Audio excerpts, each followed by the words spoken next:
Gunak dakarrenari begira eta aktualitateko protagonisten hitzekin. Onartu behar dute Euskal Herria nazio badela. Behar dute nazio honek baduela hizkuntza bat euskara dena.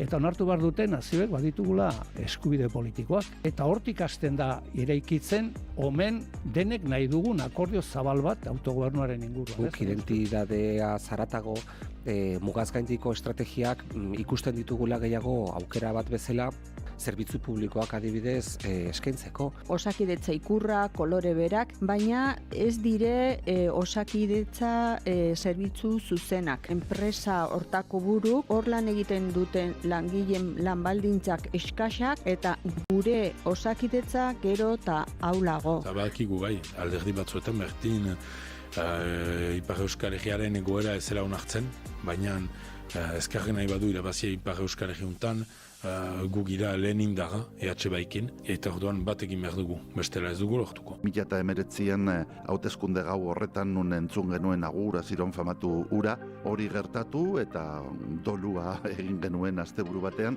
eta astelenean hasi ginen lanean. Eta lana bai ala bai egin behartzen talde guztiekin PSN barne.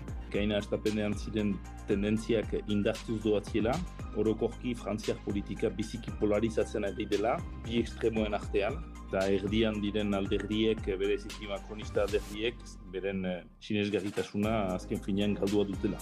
Kultura politiko berria behar dugula, politika egiteko modu berriak behar ditugula, herrigintzan gauzak diferente egin behar ditugula, elkarlana ezinbestekoa dela. Politikaren ikuspegi tradizional edo murritz batekiko urruntasuna bai, arditzen ari dela gazteen artean oro har, ez Euskal Herrian, bakarrik gure ikerketa ego Euskal Herrian egin dugu, baina nolabait mendebaldeko kontu bat da, ez? Eguna jakin beharreko guztiekin abiatzeko informazioaren ariaren lehen edizioa astelenetik ostiralera, goizeko 6tatik 10:00. Naiz irratia.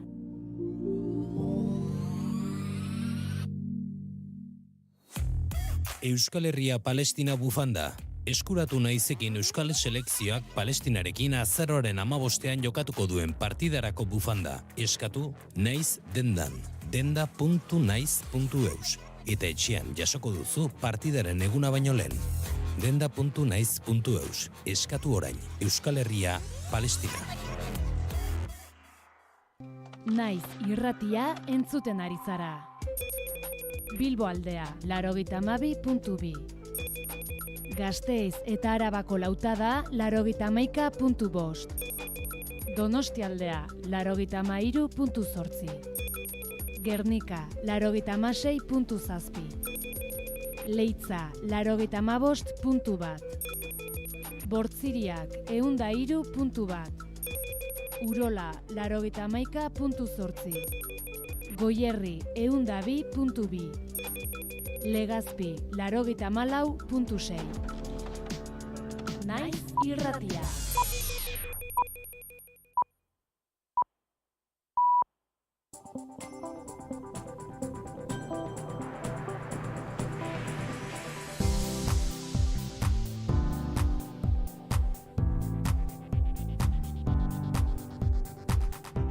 Informazioaren aria, naiz irratian. Pegi Lekuona. Egunon, goizeko 8 dira, ongi etorri naiz irratira. Urriak 15, Palestinaren aldeko lanuzte eguna da gaur Hego Euskal Herrian, greba, manifestazio eta lapikokadak izango dira nagusi gaurkoan. Egoibelategi, egunon? Egunon, Pegi, egunon entzule guztiak, irailaren 26an, lan, Comisiones Obreras, Estelas, LAB, esango dugu barkatu, LAB, Comisiones Obreras, Estelas, Solidari, Etxalde eta 3 sindikatuek lanuzterako deia luzatu zuten, eta ostera UGT, ESK eta CGT batu egin ziren. Euskal Herriko langileriak planto egingo du urriaren 15ean. Genozidioa gera dadin aldarrikatzeko, Palestinako herriari elkartasuna adierazteko, eta bereziki, instituzionaiz patronalari mezu argia helarazteko. Israelekin harreman instituzional eta komertzial oro eten egin beharra dago.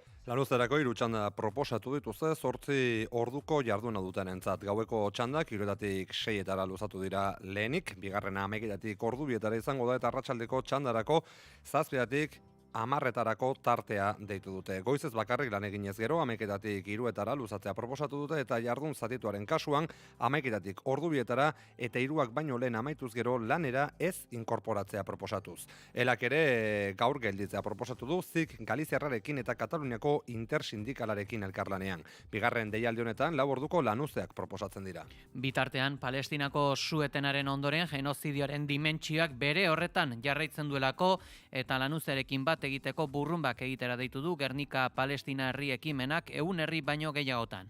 Bidea marraztu beharra dago bake hau iraunkorra izan dadin. Eta hori, orain arte baldintzak sortu dugun biderik eraginkorrena, kaletik, mobilizazioen bitartez, presio sozialen bitartez ahalbidetu dugu. Eta horregatik uste dugu, bihar ere horren espresio kolektibo baitere gauzatzeko deialdia egin behar dugula.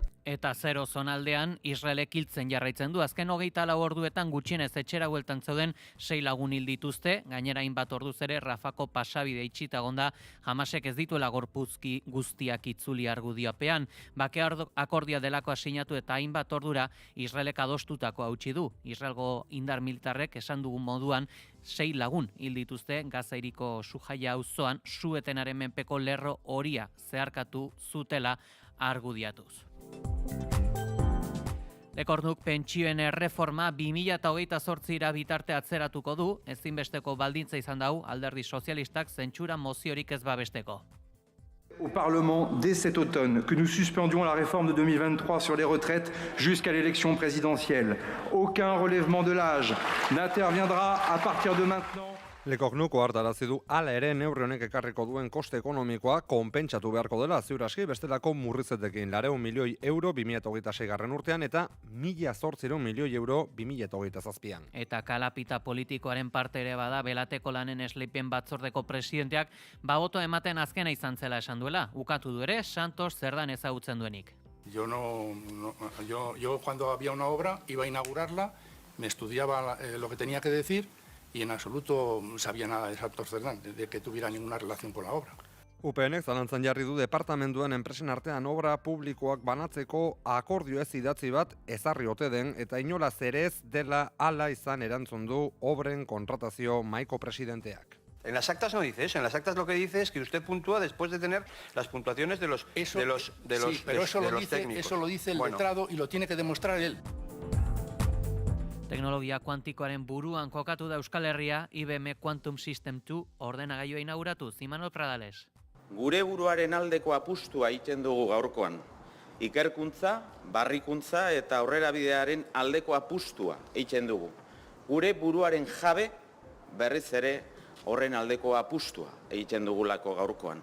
Donostian instalatutako taldeak Europa hegoaldeko ekosistema kuantikoa eraikitzen lagunduko du eta garapen ekonomikoa eta sektore estrategikoetarako garrantzitsuak diren algoritmo berriak sustatuko ditu. Tartean, energia, biomedikuntza edo adimen artifizialaren alorretarako. Eta esango dugu baita ere Espainiako itzulpengintza sari nazionala Xabier Olarra Tolosarrari eman diotela bere ibilbideagatik. Hala da bai, 1980ko hamarkadan hasi zuen itzultzaile ibilbidea Olarrak eta Igel argitaletxea izan da ernamuina. 1989an jarri zuten ura martxan Joseba Urteagak, Jose Manuel Gonzálezek eta hirurek eta Euskal Itzulpenak izan duen argitaletxe emankorrenetako bat izan da.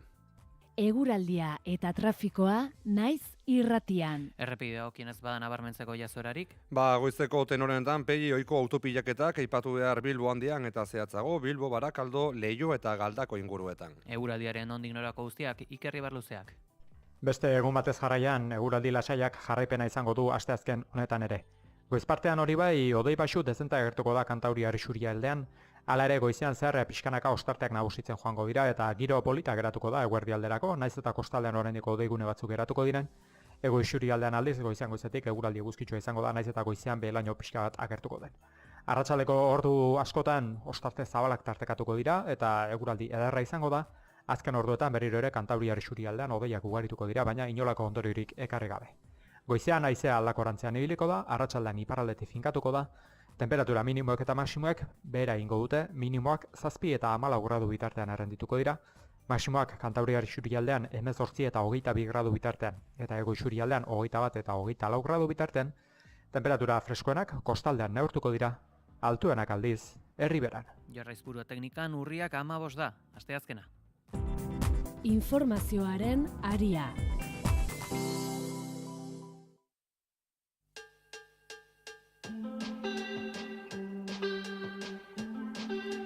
Urriak 15, Palestinaren aldeko lanuzte, greba, manifestazio eta lapikoka da, eguna izango da gaurkoan Hego Euskal Herrian.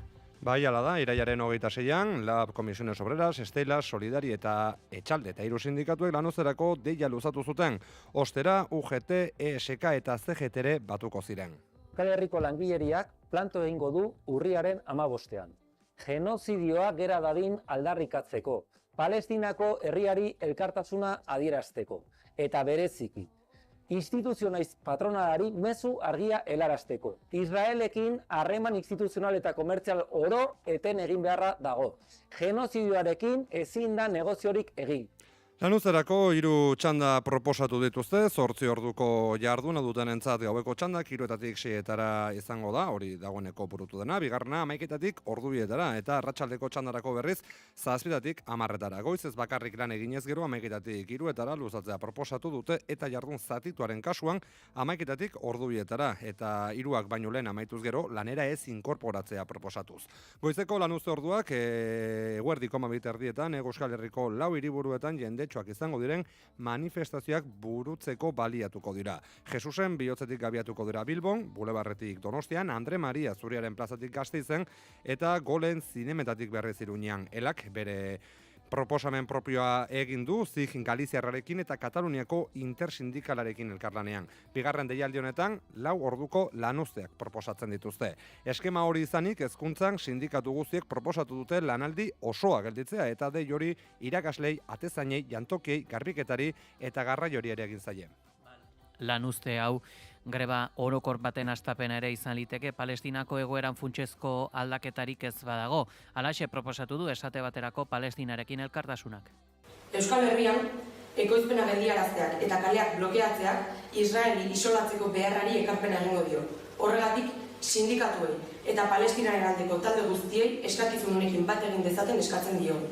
Horrekin batera, urriaren 15 lanuzte soilean gelditzen bada ere, Israelek Euskal Herrian dituen konplizeek sionismoarekin harreman oro eten dezaten presio egiteko mobilizatuko garela adierazten dugu.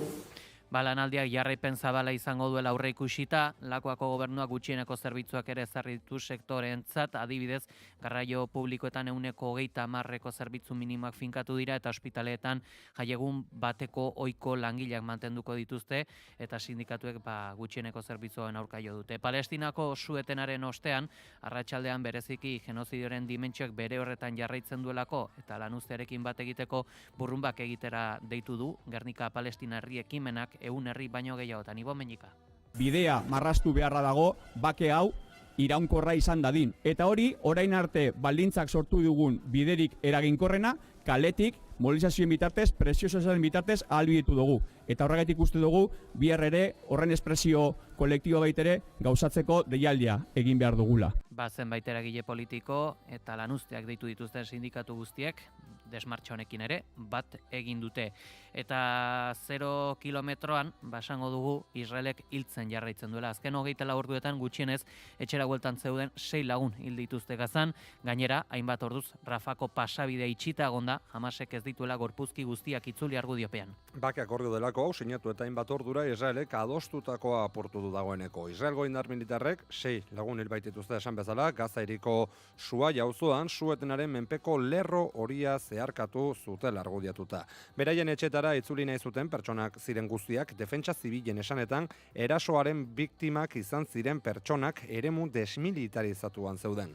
Orain artean jakinarazi den hildakoen kopuruak gorantz jarraitzen du hondakinetan topatu diren hilotzengatik. Atzo esaterako 54 gorpuzki berreskuratu zituzten. Gorpuzkiak dira ere Israelen lehentasuna une honetan, atzo laguntza humanitarioarentzat ezinbestekoa den Rafako pasabidea moztu zuten aurrikusitako gorpuzkiak itzuli gabe gelditu zirela argudiatuta. Guztira Palestina resistentziak 8 gorpuzki itzuli ditu orain arte, oraindik beste 20 bat falta dira. Hamasek Israelgo indar militarrek utzitako eremuak hartu dituzte eta sionisten menpekoak izan diren banda armatuen bila dabil. Asteburuan 27 hildako izan ziren Dogmus izeneko klanaren aurkako tiroketan, atzo berriz IES izeneko klanarekin tiroketak izan ziren eta gainera ustezko kolaborazioa kolaboratzaileen exekuzioa erakusten duen bideoa zabaldu da azken orduetan Hamasek. Donald Trumpek indarrezko armagabetzeekin ere mehatxatu du, gerraren amaiera iragarri ostean akordeonen ahultasuna agerian uzten duen adierazpena egin du. And they will disarm, and if they don't disarm, we will disarm them. And it'll happen quickly and perhaps violently. Armagabetzerik ez baldin badago, hau azkar eta indarkeriaz egingo dutela esan du magnateak. Kazetari erantzunez ere, ez du ezer esan palestinar estatuaz, ikusi beharko dela esan du. I'm talking about rebuilding Gaza. I'm not talking about single state or double state or two state. Informazioaren aria. Jardunaldiko beste albiste esanguratsua ere, estatu frantsesetik datorkigu, izan ere Sebastian Lekornuk pentsioen erreforman 2028 urtera bitartea atzeratzea erabaki du, horixe bera proposatu du. Ezinbesteko baldintza izan dago gainera, Alderdi Sozialistak zentsura moziorik ez babesteko, eta Lekornuko hartarazi du, balare, neurri honek ekarriko duen kostu ekonomikoa konpentsatu beharko dela, seguraski bestelako murrizketak aplikatuz. Au Parlement dès cet automne que nous suspendions la réforme de 2023 sur les retraites jusqu'à l'élection présidentielle. Aucun relèvement de l'âge n'interviendra à partir de maintenant. Erreforma izoztua gelditu denez, jubilatzeko adina 62 urte eta 9 hilabetekoa izango da. Aldi berean, pentsio osoa jasotzeko gutxineko 52 urteko kotizazio epea ere izozuta mantenduko da. Lehen ministro Macronistak alere, erreforma izoztearen ondorioak azaleratu nahi izan ditu. Esan duenez, erabakiak ez du inongo zentzurik eta beste bide batez konpentsatu beharko direla 400 milioi euro 2026 urtean eta pentsa 2008 milioi eurorekin 2027an. Gauzak horrela, hauteskunde presidentzialen aurretik Lekornuk pentsioen eta lan merkatuaren inguruko konferentzia bat ospatzea proposatu du. Eta politika orokorreko eztabaidaren ostean, bertan bera gelditu dira Frantzien txumituak ala Rassemblement Nazionalek aurkeztutako bi zentsura mozioak 24 aldeko botoren faltan. Esparru politikoan ere esango dugu, Belateko lanen esleipena eztabaidatu dutela Nafarroako Parlamentuko ikerketa batzordean, eta bertan, presidenteak esan du, Belateko lanen esleipenen batzordeko presidenteak esan du, bera izan zela botoa ematen azkena, ukatu du ere Santos Zerdan ezagutzen duenik. Itxaso Leon. Polok zehaztu duenez, ez zuen bilerarik izan berarekin eta ez zuen ezagutzen Antxon Alonso enpresaria ere, Serbinabarreko administratzailea eta Belateko tunelen obren aldi baterako enpresa elkarketaren esleipenduna. Nafarroako parlamentuan egindako agerraldian, Polok UPN-eren galderei erantzunez, esan du etzekiela ezer Santos Zerdani buruz ez da obrarekin zerikusirik zuenik ere. Esan duenez, ez du gogoratzen bileraren batean diputatu ohi sozialistari buruz hitz egin izana. Yo cuando había una obra iba a inaugurarla, me estudiaba lo que tenía que decir y en absoluto sabía nada de Santos Zerdán, de que tuviera ninguna relación con la obra. Polok adierazi du gainera ez zuela Ramon Alzorriz PSN-eko idazkari orde nagusio pertsonalki ezagutzen eta ez zuela lurralde kohesiorako departamentutik ikusi. Ramón Alzorriz es una persona que es habitual en los despachos del Departamento de Cohesión Territorial. ¿Usted no lo conoce de verdad? Yo no he estado con él en ningún despacho. Pero sí que lo conoce, entiendo. Bueno, sí por la televisión. ¿Lo habrá saludado en un...? Pues no recuerdo haberlo saludado nunca. Ya. Antxon Alonso ere ez omen zuen ezagutzen eta ez omen zekien Serbinabarreko Zerdanen bazkide zenik. ¿Usted entonces no ha recibido ninguna instrucción más o menos directa para que se le adjudicara esa obra a esa UTE? En absoluto. UPN-etik Javier Espartzak zalantzan jarri du departamentuan enpresen artean obra publikoa banatzeko akordio ez idatzi bat ezarri ote den eta inolaz ere ez dela hala izan erantzun du obren kontratazio mahaiko presidenteak. En las actas no dice eso, en las actas lo que dice es que usted puntúa después de tener las puntuaciones de los técnicos. Eso lo dice el letrado y lo tiene que demostrar él. Aipatu beharra dugu ere bestelako kontuetan, batera plataforma berriro ere egitaratu ostean, estatuz bereziko lurralde kolektibitatearen edukiei buruz hausnartzen hasiak direla ere. Foro irekia burutuko dute azaroaren 22an Baionan. Gure lurraldearen errealitatea kontuan harturik, zein da formularik egokiena. Nola uztartu sufragio unibertsal zuzena eta herrien ordezkatzea. Bada galdera hori erantzuteko foro irekia egingo du esan bezala batera plataformak azaroaren 22an Baionako Arteen hirian. Hain zuzen 2026ko martxoan udal hauteskundeak izango dira Ipar Euskal Herrian. Ondoren Euskal Hirigune elkargoko hautetsiak berrituko direla jakinik estatuz bereziko lurralde kolektibitatearen aldarrikapena aurrera eramango duten albezen beste hautagai beharko direla aitor du baterak. Batera plataformako Peio Jorajuri entzungo dugu. Batera aspalditik hor da, lurraldeko ekitatearen aldarrikapena ere ematen du, eta ikusi dugu, hirigune elkargoa sortu zelarik, urratsa handi bat izan zen, baina ez ditu jendak asetu. IFOP sondeoak erakutsi du agorilan, sustengo union biziki zabala bat badela lurralde kolektibitate baten beharrari buruz. Lurralde elkargotik kolektibitatera pasatzeko aukera ona dela uste dute Batera plataforman. Eta arlo politikotik ere ezinbestean, esango dugu, Altsasuko alkateak Javier Rollok falangeren mehatxuak jaso dituela salatu du, isa sare sozialean eskainitako txio baten arabera, jaso duen mezuak zioen Javier Rollo falangea zure atzetik dabil. Horrekin batera, alkateak gorrotu diskutsuak normalizatzeko arriskua zoartarazi du eta balio demokratikoan eta elkar bizitzaren aldarria egiteko beharra azpimarratu du ere. Informazioaren aria.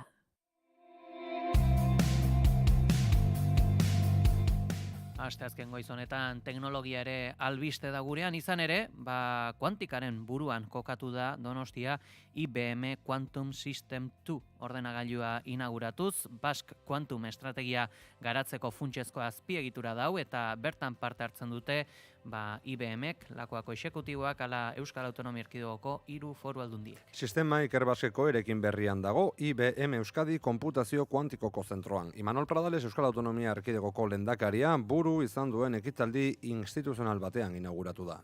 Gure buruaren aldeko apustua egiten dugu gaurkoan. Ikerkuntza, barrikuntza eta aurrerabidearen aldeko apustua egiten dugu. Gure buruaren jabe berriz ere horren aldeko apustua egiten dugulako gaurkoan.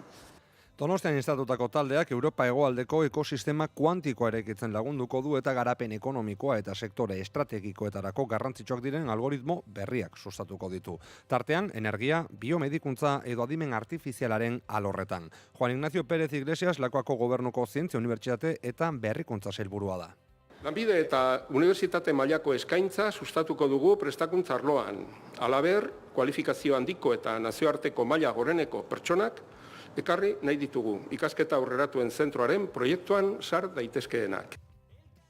Baipatu beharra dugu baita ere Europan zehar, hondakinak ere izaten direla bereziki puntako teknologiaren ondorio. Urtero botatzen dira telefono mugikorrak, ordenagailuak, etxetresna elektrikoak ala eguzki panelak. Hauek milioika tona lehergai kritiko eragiten dituzte eta bateriak, turbinak, kableak ala txipak egiteko ere balia litezke futuran partzuergo Europarraren arabera. Europar Batasunaren finantzaketarekin egindako eta hondakin elektronikoan nazioarteko eguna dela eta argitaratutako ikerketaren egilek adierazi dutenez Europako Batasunak eta bere ingurune ekonomikoko herrialdek, ala nola Erresuma Batuak edota Norvegiak, hondakin elektronikoen meategi urbano bat dute eta gainera 2050erako ia bikoiztu egin daitezke.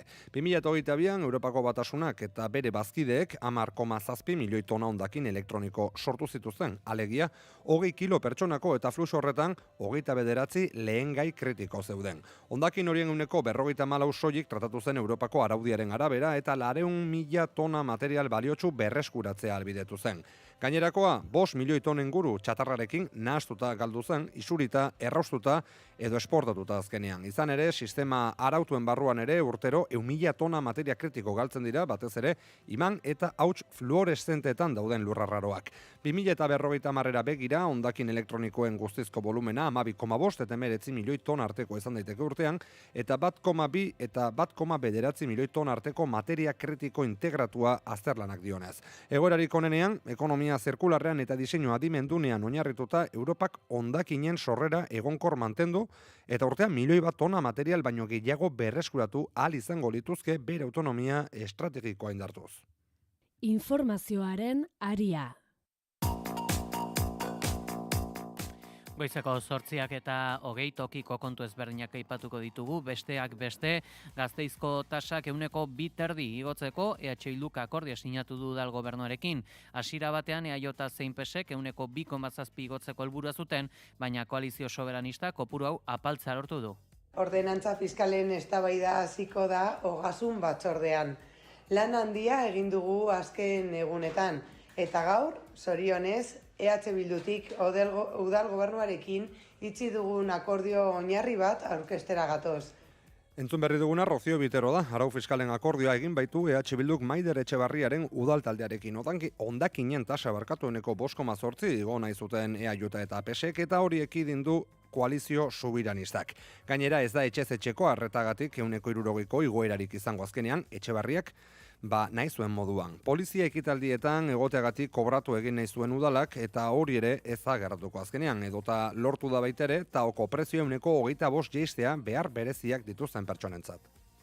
Eta berriz Bilbori dagokionez, esango dugu bertan EH Bilduren udal taldeak proposamen sorta aurkeztu dela etxe bizitzarako eskubidea bermatzeko eta urriko udalbatzan eztabaidatuko dira proposamen hauek. Hala da bai, lehenengo moziaren bidez, sustapen berrietan etxe bizitza babestuen erdiak alokairuan izatea eskatzen dute. Maria del Río.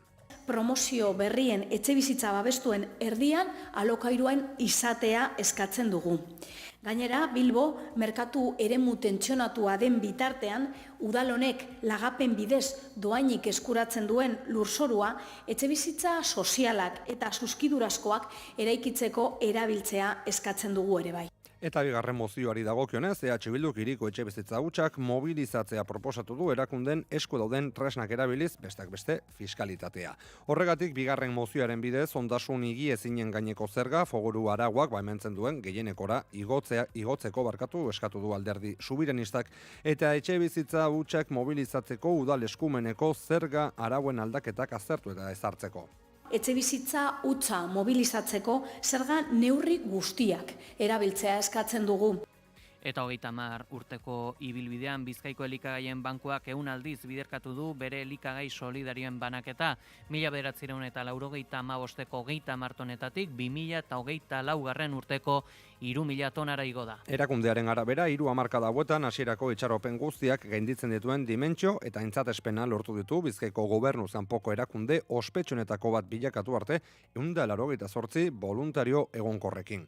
Bizkaiko elikagaien bankuak urriaren 16an ostegunez ospatuko du bere 30. urteurrena elikaduraren munduko egunarekin bat eginez Bilboko Campos Elíseos antzokian 1985etik parte hartu duten voluntarioak omentzeko ekitaldi batekin. Goitzeko 8:23 muga mina egiteko finantzak eta lortzeko akordioa egin duela iragarri du Geoalkali enpresak. Akordio pobrea da ordea 700 milioi euro behar direlako, eta besterik ez 5,5 milioi lortu dituzte akordioen bitartez. Iruñetik 50 kilometrora Zangozaldean aire libreko potasa mehatzea egiteko asmoa du Geoalkali enpresak, aspaldidanik, alabainaz, lizentziaren kontrako sententziak eta hasieratik zeuden inbertsorek alde egin izanak markatu du betidanik mehatzearen gaurkotasuna. Gainera, Koldo kasuaren barruan ageri da muga mina bera eta egoera honek ez du proiektua inbertsorentzat erakargarri egiten. Oraindik asmoak bizirik diraute dena den eta Geoalkali enpresak inbertsore berri batzuen bila ari dela esan du, baita Nafarroako gobernuak berretsi ere. Orain proiektuak behar dituen 700 milioi eurotatik 5,5 milioi lortu dituzela esan du Geoalkaliko Carlas Aleman buruak. Proiektua sendoa dela eta Europarentzat eta ingurunearentzat ekonomikoki oso garrantzitsua izango dela defendatu du gaur egun Errusiatik eta Bielorrusiatik ekartzen delako potasa gehiena. Eta onartezintzat jo dute Steilas Lab Comisiones Obreras eta ELA sindikatuek Nafarroako hezkuntza departamenduak lanbide heziketarekiko duen jarrera, astearte honetan mahai sektorialaren bilera izan ostean. Gauzak horrela, sindikatuek azaldu dutenez hasiera batean bilera lanbide heziketaren egoera aztertzeko iragarrita zegoen, baina joan den ostiralean hezkuntza departamentuak beste 2 gai sartu zituen ordenean, lanbide heziketako puntua 3. postura baztertuz. Susmoa zuten azaldu dutenez, lehenengo deialdiko gai ordenean agertzen zen esaldi ikusita, hezkuntza departamentuak garrantzia gutxi emango ziola mahai sektorial honi eta lanbide heziketako irakasleen kolektiboari oroar. Eta hala izan da salatu dutenez, euren susmo txarrak baieztatu direla baitiote sindikatuek.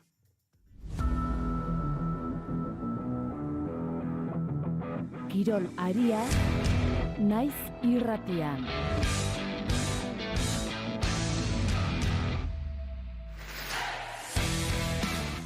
Zesta puntako Winter Seriosa aurkeztu dute Lagako hondartzan, aurtengo berritasun nagusienak dira Goixerrik debuta burutuko duela eta Imanol López Zumaiarrak lehiaketa bukatzerakoan erretiro hartuko duela. Iraia Kamra, egunon. Egunon, Irrikiaga Ibarluzea bikotea 3. txapelaren bila joan da Winter Serieseko 5. edizioan. Gernikako txapelketa handia irabazi zuten urte hasieran, baita 2024an ere.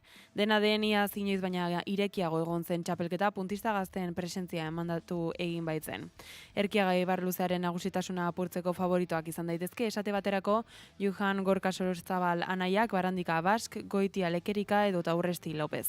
Hain zuzen ere, Lópezek bere ibilbide oparoari amaiera emango dio denboraldi honetan. Azkenekoz, jokatuko du Gernikan, iazko denboraldian zenbait ezusteko eman zituen, Einauturreisti Mutrikuarrarekin bikotea osatuta. Zumaian bere herrian bukatuko du ibilbidea, baina aurretik Gernikan 2003an debuta egin zuen leku berean, bere zigilo hauzen saiatuko da. Pilotari Gipuzkoarrak irabazi beharreko titulu guztiak irabazi ditu, tartean 2022-2023 denboraldiko Winter Seriesa, eta bera da Barandikarekin batera egungo Jaialai Ligako txapelduna. Iritsi da momentua ez, azken finean ideia zan momentu gozo batean joatea, maitzak onak izan dira, sentimentuak ere kantxan oso onak, eta ikusten dut hori dela kirolari baten bizitzan, 23 urte izan diala ja, horrelako momentu baten joatean eretzat importantea zan. Urtean izan nuen ratxa bat nun komplikatu izan zen, azken finean bizitza pertsonalean kresimendu handi bat izan dut, familia izan duet, laboralean ere bai, hortxe dihoaz gauzak aurrera joaten, eta azken finean dana nahazten dezunean, kombinazio hori ez da positiboa izaten kantxa barruan, edo nik ez dute agian alik eta ondoen gestionatu, baina eman diot buelta, sentimenak berriro oso onak izan dira, eta horrela nahi nuen bukatu. Surne Bilbao Basketek Peristeriren aurka galdu du FIBA Eurocupeko lehen partidan, 81-84 emaitzarekin. Jaume Ponsarnauren taldeak 18 puntuko aldeaz egin du bigarren laurdenean, talde Lanonari eta Hilliar Petrasen eta Normantas bezalako jokalarien ekarpenari esker. Etxekoen nagusitasuna atxeden aldira arte mantendu da, 48-33arekin. Atxeden aldiaren ostean Peristeri aldea murrizten hasi da Álvaro Cardenasen gidaritzapean. 22 puntu sartu ditu Cardenasek eta funtsezko pieza izan da bisitarien erreakzioan. Talde greziarrak defentsarako mailan ditu du eta erasoa azten joan da Nichols eta Harrisen ekarpenarekin. Azken minutuetan 0-12ko partzial batek markagailua irauli du eta etxekoek argitasuna galdu dute une erabakigarrietan. Azkenik Bidasoa Irunek sendo ekin dio Europako multzoen faseari. Errumanian AHC Potaisa Turda mendean hartuta 33 eta 34. Alex Mosazen taldeak hasieratik amaierara lan egin behar izan du partida eroso bat lortzeko. Hasiera Errumaniako taldearen 0-6-0 defentsa sendoa gainditzeko zailtasunek markatu dute eta horrek Irungo taldearen erasoko erritmoa gelditu du. Hala ere Bidasoa Irunek ez du neurketaren aria galdu eta 5-4 emaitzarekin jarraitu du lehen 10 minutuen ostean. Atxeden aldian parekotasuna izan arren Bidasoa ideia argiekin eta defentsa estuagorekin itzuli da. Bigarren zateak gidoi bera jarraitu du. Rodrigo Salinas izan da protagonista nagusia, 11 gol sartu ditu eta erabakigarria izan da 7 metroetatik. Partida amaierara arte estututa Bidasoak lasaitasunari eutsi dio. Multzoen fase honetan bere nahiak sendotzen dituen garaipen baliotsua izteko. Guzti hauekin gelditzen gara, eskerrik asko. Gero arte.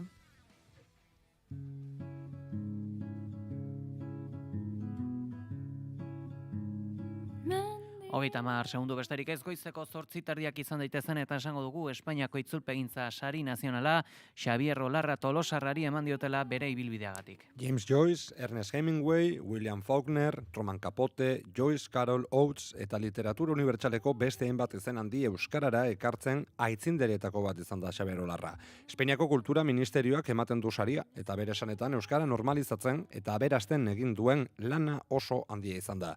Inoiz euskarak izan duen itzultzaile emankor eta onena dela dio saria emateko argudioetan. 1980ko hamarkadan hasi zuen itzultzaile ibilbidea Olarrak eta Igel argitaletxea izan da Ernamuina beti.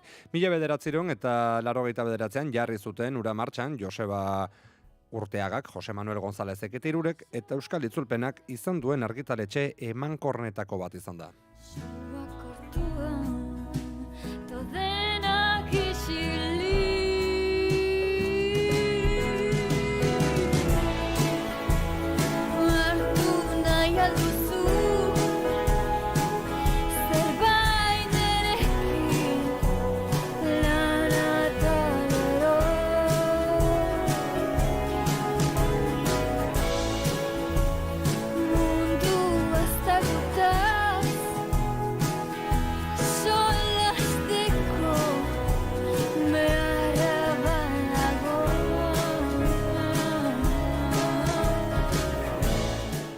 eguraldia eta trafikoa naiz irratian. Goizeko 8:30 pasata begiradare eskaini behar diogu Euskal Errepidei, egoi, bada nabarmentzeko jazoeraren bat? Berdintxu jarretzen dugu, pegi gogorekarri behar dugulako, Bilbo handiaren inguruetan mantentzen direla ohiko autopilaketak, zehatzago Bilbo Barakaldon, Leioan eta Galdakaon.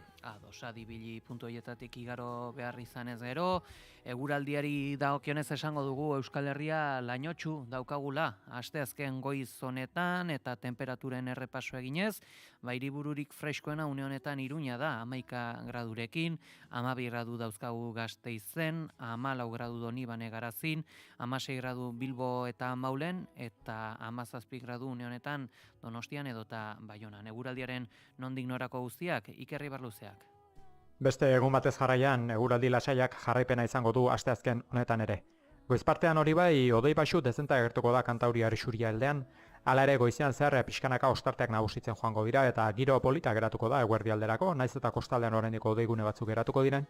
Ego isuri aldean aldiz, goizean goizetik eguraldi eguzkitsua izango da, naiz eta goizean behelaino pixka bat agertuko den. Arratsaldeko ordu askotan ostarte zabalak tartekatuko dira eta eguraldi ederra izango da. Azken orduetan berriro ere Kantauriar isurialdean hodeiak ugarituko dira, baina inolako ondoriorik ekarri gabe. Goizean haizea aldakorantzean ibiliko da, arratsaldean iparraldetik finkatuko da, temperatura minimoek eta maksimoek behera egingo dute, minimoak 7 eta 14 gradu bitartean errendituko dira, maksimoak Kantauriar isurialdean 18 eta 22 gradu bitartean, eta ego isurialdean 21 eta 24 gradu bitartean, temperatura freskoenak kostaldean neurtuko dira, altuenak aldiz, herriberan.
Bertso saio berezia, Lugaritz Kulturretxean. Demokrazia edo xoukrazia. Alaia Martin eta Aner Peritze bertsolariek demokraziaren krisia aztertuko dute. Humorez eta zorroztasunez, eskuin muturraren gorakadari aurre egiteko. Urriaren 16an, ostegunean, arratsaldeko 7etan. Sarrera libre, zatoz gurekin. Zero Pobrezia plataformak eta Donostia Kulturak antolatuta, pobreziaren eta bazterkeriaren aurkako astearen barruan. Burdindegi honek lanerako babesa duen arropa teknikoaren eskaintzarik osoena dauka. Segurtasunik handienarekin ekipatzeko beharrezkoa den guztiarekin. Alkain Hondarribia eta Alkain Astigarraga, erantzunik profesionalena hauetan ere bai. Tresnak, pintura, eraikuntza materialak. Bai, Alkainen! Euskotrenek jakinarazten du. Durangoko jaietara, mugitu Euskotrenekin. Gaueko zerbitzu bereziak, autoan sarduratu gabe gozatzeko. Kontsultatu ordutegi berriak eta zerbitzu bereziak webgunean eta aplikazioan. Euskadi ondo mugitzen da. Euskotren, Eusko Jaurlaritza. Euskal Herria Palestina bufanda. Eskuratu naizekin Euskal Selekzioak Palestinarekin azaroaren 15ean jokatuko duen partidarako bufanda. Eskatu naiz dendan. denda.naiz.eus. Eta etxean jasoko duzu partidaren eguna baino lehen. denda.naiz.eus. Eskatu orain. Euskal Herria Palestina.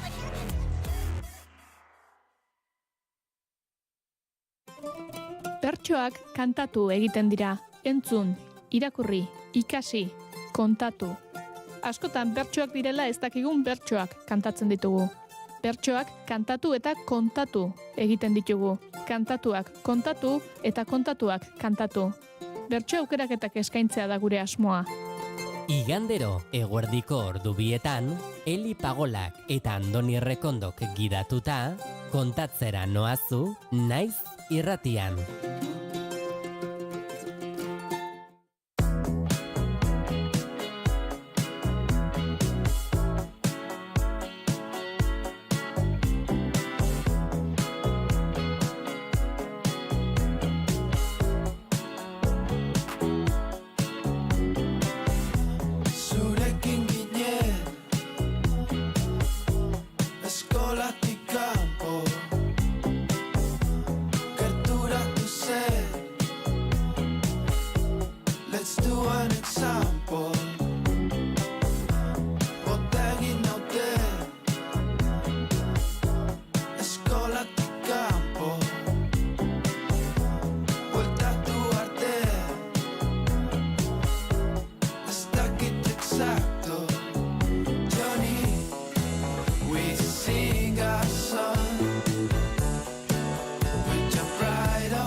Historiak idatzitako gertakari eta mugimendu sozialetan musikak izandako paperaz ariko gara.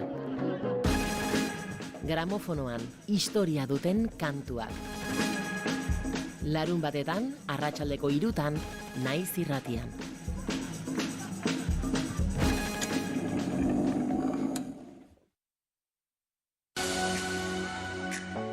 Arratsaleko 8:00 puntuan ditugu informazioaren ariaren 3. edizioan zaude. Arratsaldeon naizola.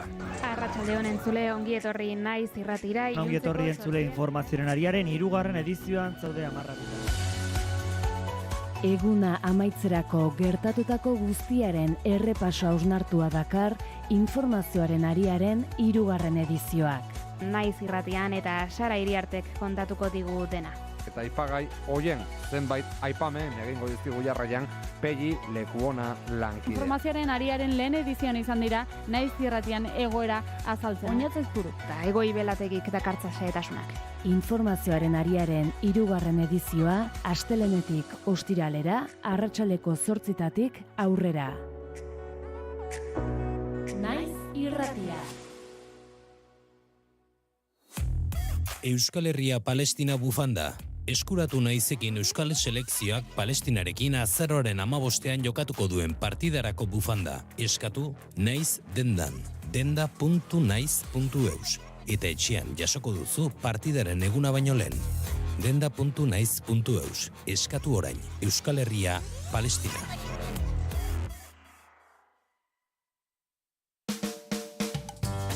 Gaur egun, sare sozialen bitartez, gure eskura dugu bila gabiltzan hori.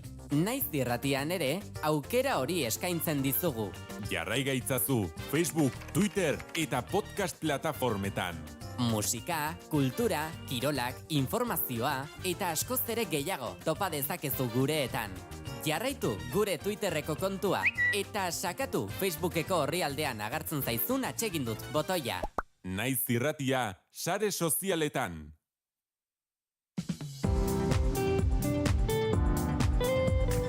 Informazioaren aria.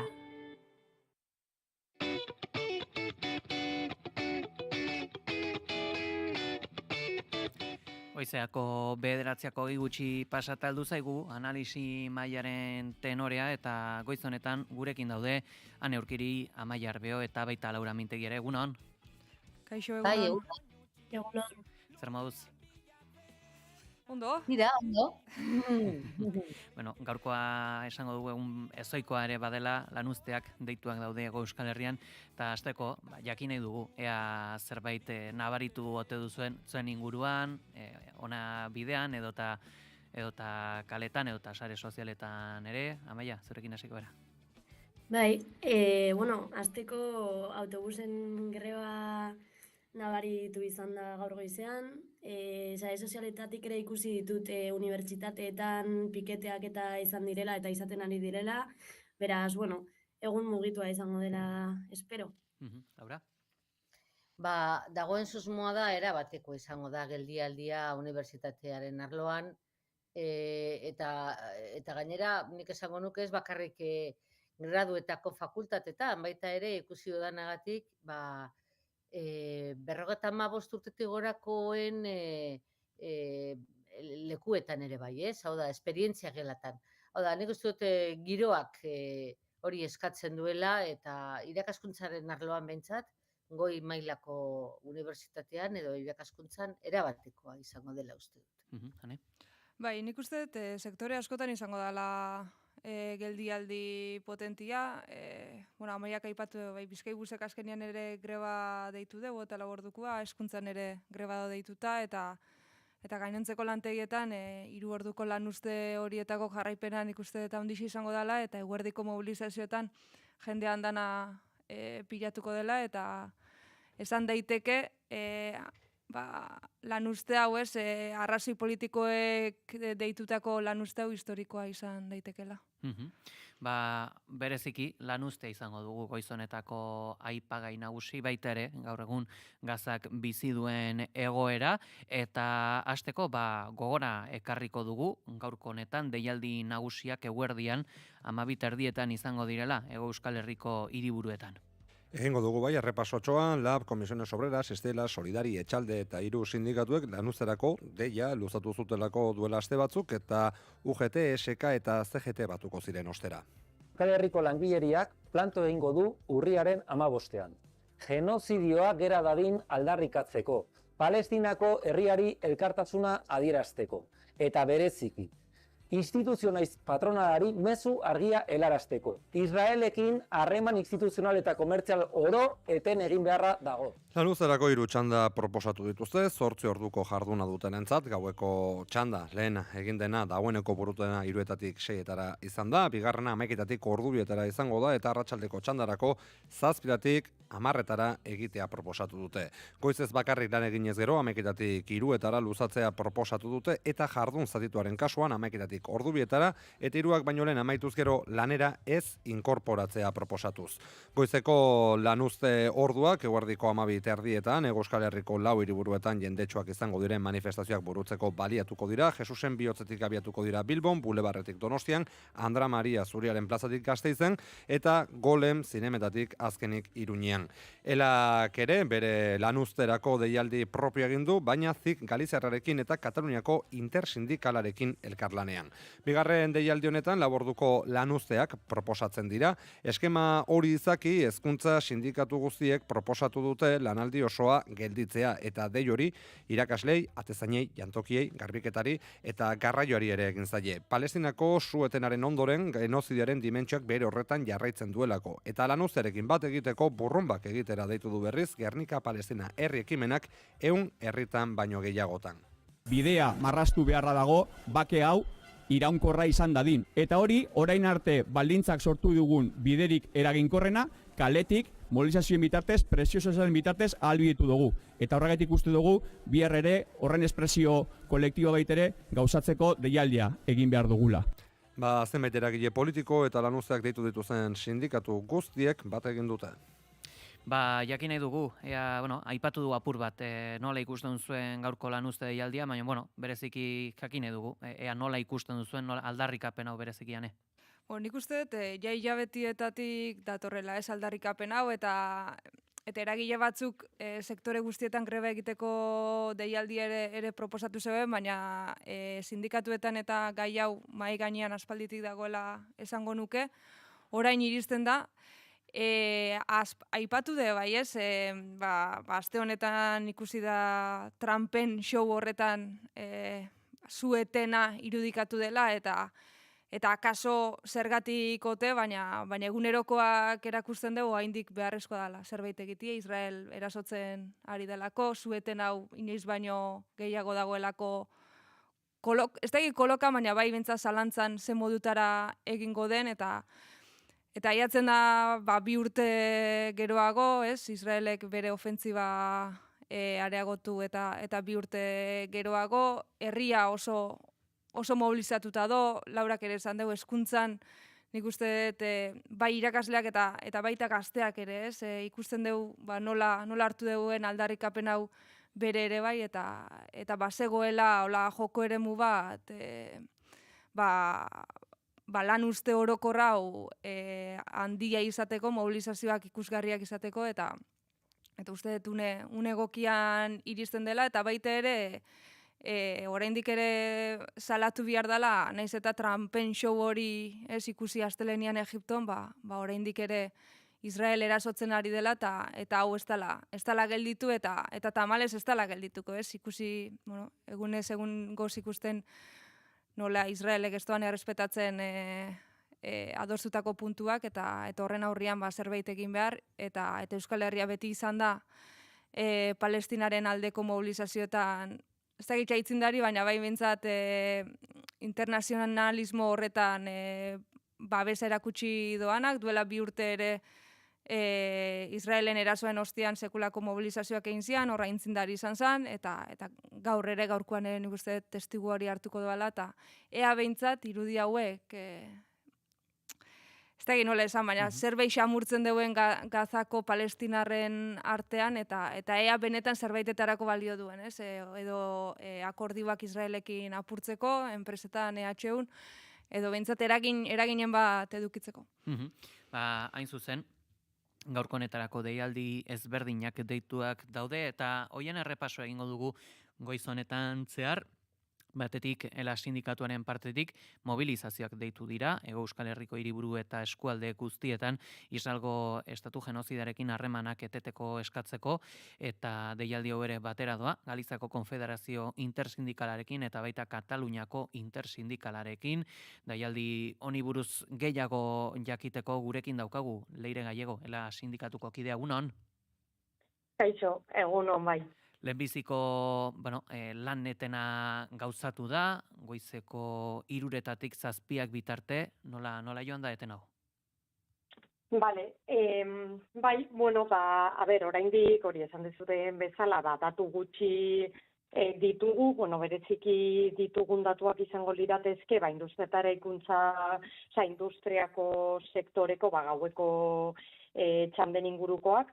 Orduan, ditugun datuak, onak dira, hainbat lekutan ere, azkenengo egunetan, bozketak egin dira lan zentruetan, eta bozka horietan, grebak emaitza positiboak eduki ditu, eta plantillaren 70% babesa baino gehiago eduki du, eta hori izango litzateke bereziki Gipuzkoako enpresa handi askotan, adibidez, Deba eskualdean, Garai, Natra, Arcelor, Tesa bezalako enpresetan, Oria Goierrin adibidez, CAF, Indar, orain ingetean, CIA Automotive, INE, Jaso bezalako enpresetan, Urolan ere, Inbausen, Artadin, Biel, KSB, Itur eta abar, gero Ibaizabal Nervioin ere, industriako enpresa handi batzuetan, lanuzteak ondo ateratzen ari dira, adibidez Zidenorren, Artiatzen, Tubacexen eta abar,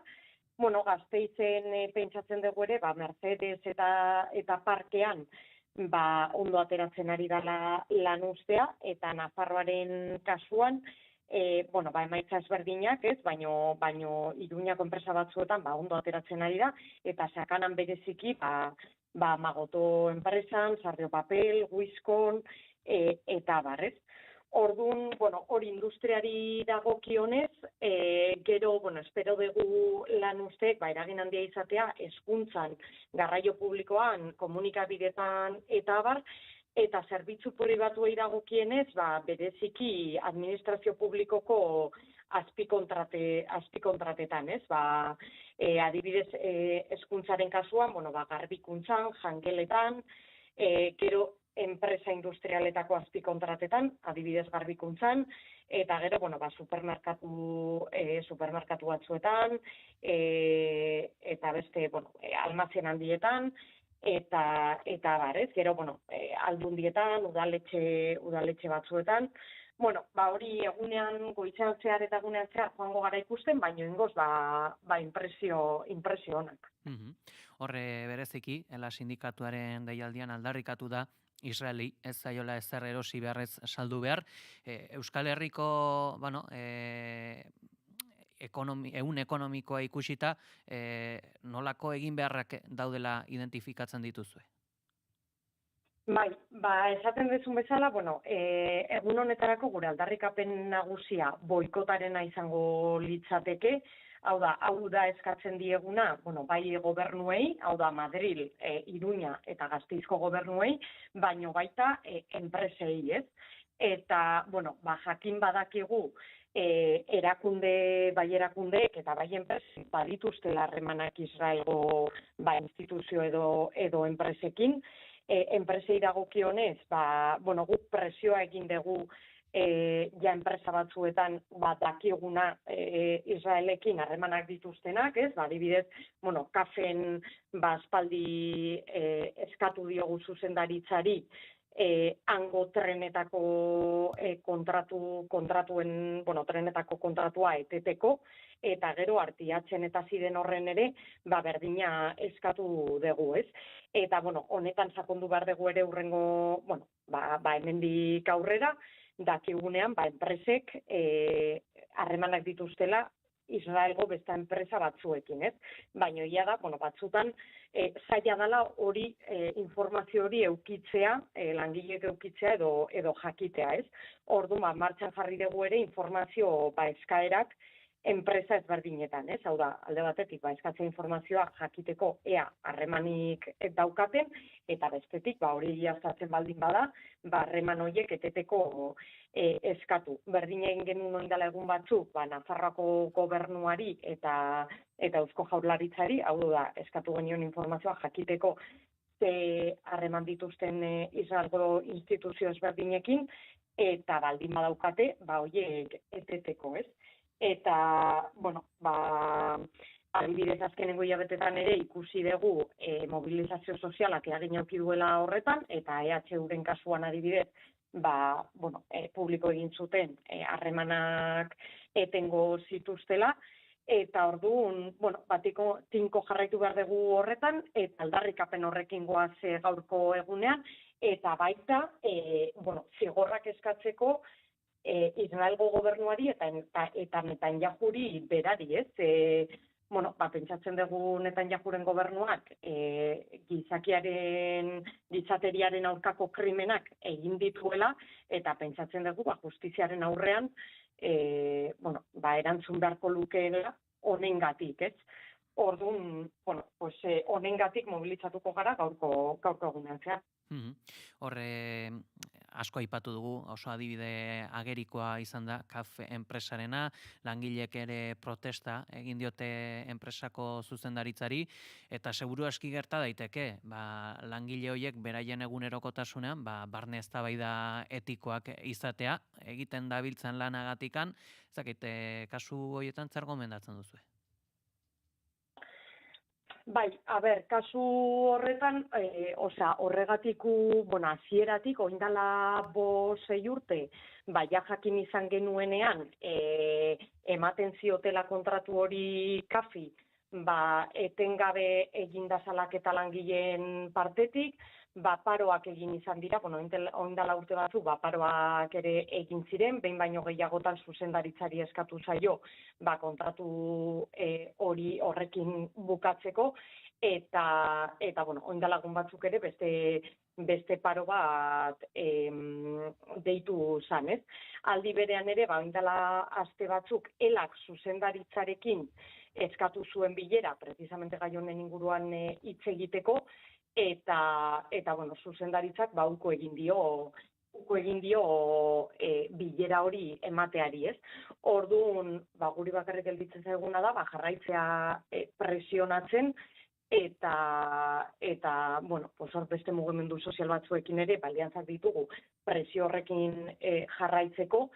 Oindala gutxi, lehenengo aldiz, CAFek publiko egin zuen adierazpen batzuk edo gutun bat kontratuaren inguruan, soilik bere burua azuritzeko asmoarekin, baina pentsatzen dugu ere, egin dugun presioak eraman duela enpresa ere justifikatzera egiten ari dana, ez? Eta, pentsatzen dugu ere, nolabait damutu egiten dala, bere momentuan hartutako erabakiagatik, baina jarraitu behar dugu presio horrekin.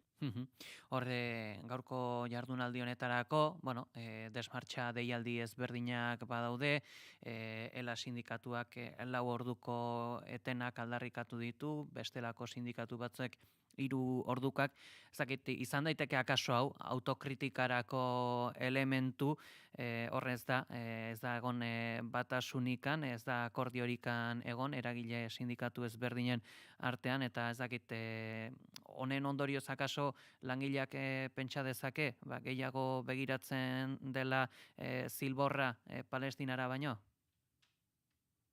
Gu pentsatzen dugu azkenengo urte hauetan kriston mobilizazioak egon direla Euskal Herrian, mobilizazio oso ezberdinak, oso anitzak, mugimendu sozial eta sindikatu ezberdinek deitutakoak, eta importanteena hemen dela, kalera ateratzea, lanuzteak babestea eta mobilizatzea, ez? Orduan, bakoitzak bere, argudiak ditu kalera ateratzeko eta bere aldarrikapenak, eta zentzu horretan, elak 4 orduko lanuzteak deitu ditu gaurko egunerako, hoiek konbokatu ditugu konfluentzian Galiziako sindikatu nagusiarekin, Zigarekin eta Kataluniako intersindikalarekin, sindikatu horiekin konpartitzen ditugu edo konpartitu izan ditugu urteetan zehar aldarrikapen sindikatu gizarte eta nazio mailako aldarrikapenak,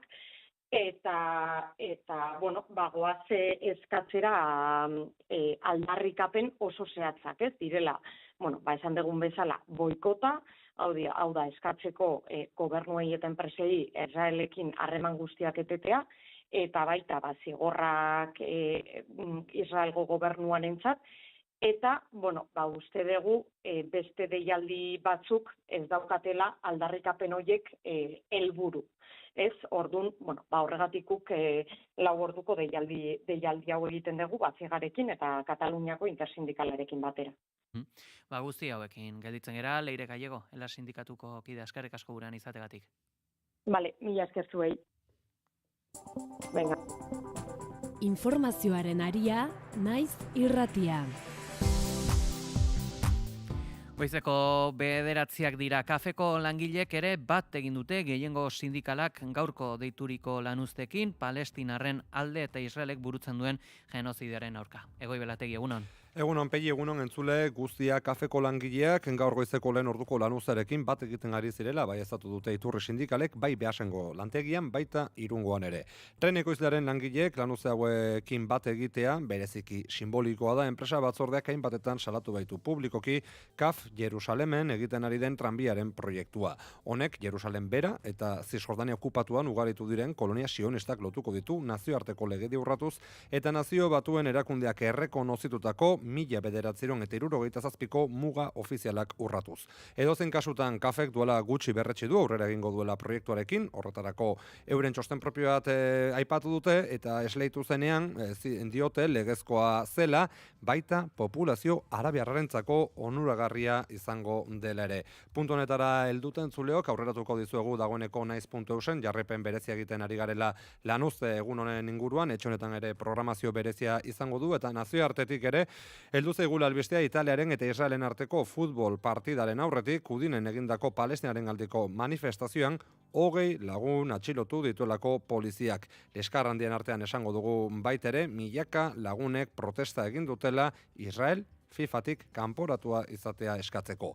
Italiako poliziak beraz, 20 lagun atxilotu ditu, hori atzo iluntzean izan zen, 2026ko munduko futbol txapelketako sailkatze fasearen baitan, Italiak eta Israelek jokatu baitute Udine hirian, Italiako iparreki aldean. 8.000 lagun inguruk parte hartu dute, poliziaren datuen arabera, eta 15.000 baino gehiagok antolatzaileen arabera. Udineko Errepublika plazan bete dute eta oroar baketxo izan den arren mobilizazioa liskarrandiak sortu dira maieran Pegi poliziaren esku hartzearen ondorioz. Hauekin galditzen gara, eskerrik asko gehi. Eta unaren nondik norako guztiak ere aipatuko ditugu Itxaso Leon, egunon? Egunon Pelle, egunon entzuleok, esan dugu, egun berezia dugula gaurkoa Palestinaren aldeko lanuztek markatutakoa, hainbat aurre ikuspen horren baitan, hezkuntza eta osasungintzako elkarretaratzeak goizeko sindikatuen manifestazioak, arratsaldekoak eta baita Gernika Palestinak udaletxeen aurrean deitutako burrumbak ere. Gai nagusi horrez gain badira beste batzuk asteazken hau beteko dutenak, esaterako jarraipena izango duen Belateren inguruko ikerketa batzordea Nafarroako parlamentuan edota Jose Luis Abalosen deklarazioa bere askatasuna berrikusiko duen auzitegi gorenaren aurrean. Beste kontu bat, Justizia eta Espetxe Zerbitzuetako zuzendariek Zabalako espetxea bisitatuko dute Gasteizko Legebiltzarreko osasun batzordearekin eta bestalde Denis Itxaso sailburuak eta Nekan Erzailuz Donostiako behin-behineko alkateak Playa de Bias operaziorako proiektuak aurkeztuko dituzte. Amaitzeko Pelle ekonomia arloan kontsumo prezio indizearen inguruko datuak espero ditugu gaurko. Ederto, guzti horiekin galditzen gara Itxaso, eskerrik asko. Bai, gero arte. Eguraldia eta trafikoa naiz irratian. Errepidetan bada nabarmentzeko jazorarik, egoi? Ez dugu berri gehiagorik Pegi, baina badirudi oraindik ere Bilbo inguruan, trafikoan nolabait motel mantentzen dela. Zehazki Bilbo, Barakaldo, Leioa eta Galdako inguruetan. Dosadi ibili beharko da bertatik igaro behar izanez gero, eguraldiaren ondik norako guztiak, Ikerri Barluzeak. Beste egun batez jarraian, eguraldi lasaiak jarraipena izango du asteazken honetan ere. Goizpartean hori bai, hodei baxu dezenta agertuko da Kantauriar isuria aldean, hala ere goizean zehar pixkanaka ostarteak nagusitzen joango dira eta giro polita geratuko da eguerdi alderako, naiz eta kostaldean oraindiko hodeigune batzuk geratuko diren. Ego isuri aldean aldiz, goizean goizetik eguraldi eguzkitsua izango da, naiz eta goizean behelaino pixka bat agertuko den. Arratsaldeko ordu askotan ostarte zabalak tartekatuko dira eta eguraldi ederra izango da. Azken orduetan berriro ere Kantauriar isurialdean hodeiak ugarituko dira, baina inolako ondoriorik ekarri gabe. Goizean haizea aldakorantzean ibiliko da, arratsaldean iparraldetik finkatuko da, temperatura minimoek eta maksimoek behera egingo dute, minimoak 7 eta 14 gradu bitartean errendituko dira, maksimoak Kantauriar isurialdean 18 eta 22 gradu bitartean, eta ego isurialdean 21 eta 24 gradu bitartean, temperatura freskoenak kostaldean neurtuko dira, altuenak aldiz, Herriberan. Informazioaren aria. Bertso saio berezia, Lugaritz kulturretxean. Demokrazia edo showkrazia. Alaia Martin eta Aner Peritze bertsolariek demokraziaren krisia aztertuko dute. Humorez eta zorroztasunez, eskuin muturraren gorakadari aurre egiteko. Urriaren 16an, ostegunean, arratsaldeko 7:00. Sarrera libre, zatoz gurekin. Zero pobrezia plataformak eta Donostia kulturak antolatuta, pobreziaren eta bazterkeriaren aurkako astearen barruan.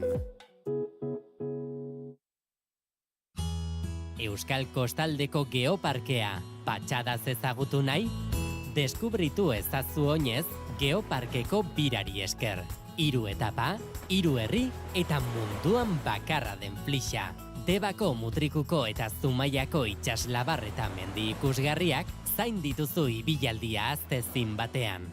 Sartu geoparkea.eus helbidean eta hasi abentura prestatzen.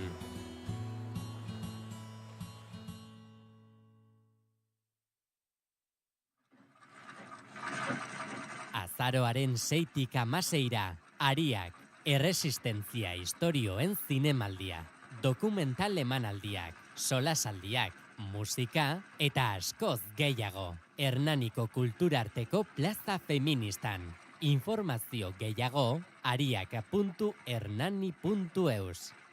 Hernaniko udala. Kultura eta hizkuntza politika sailak, hizkuntza politikarako sailburu ordetzak diruz lagundua.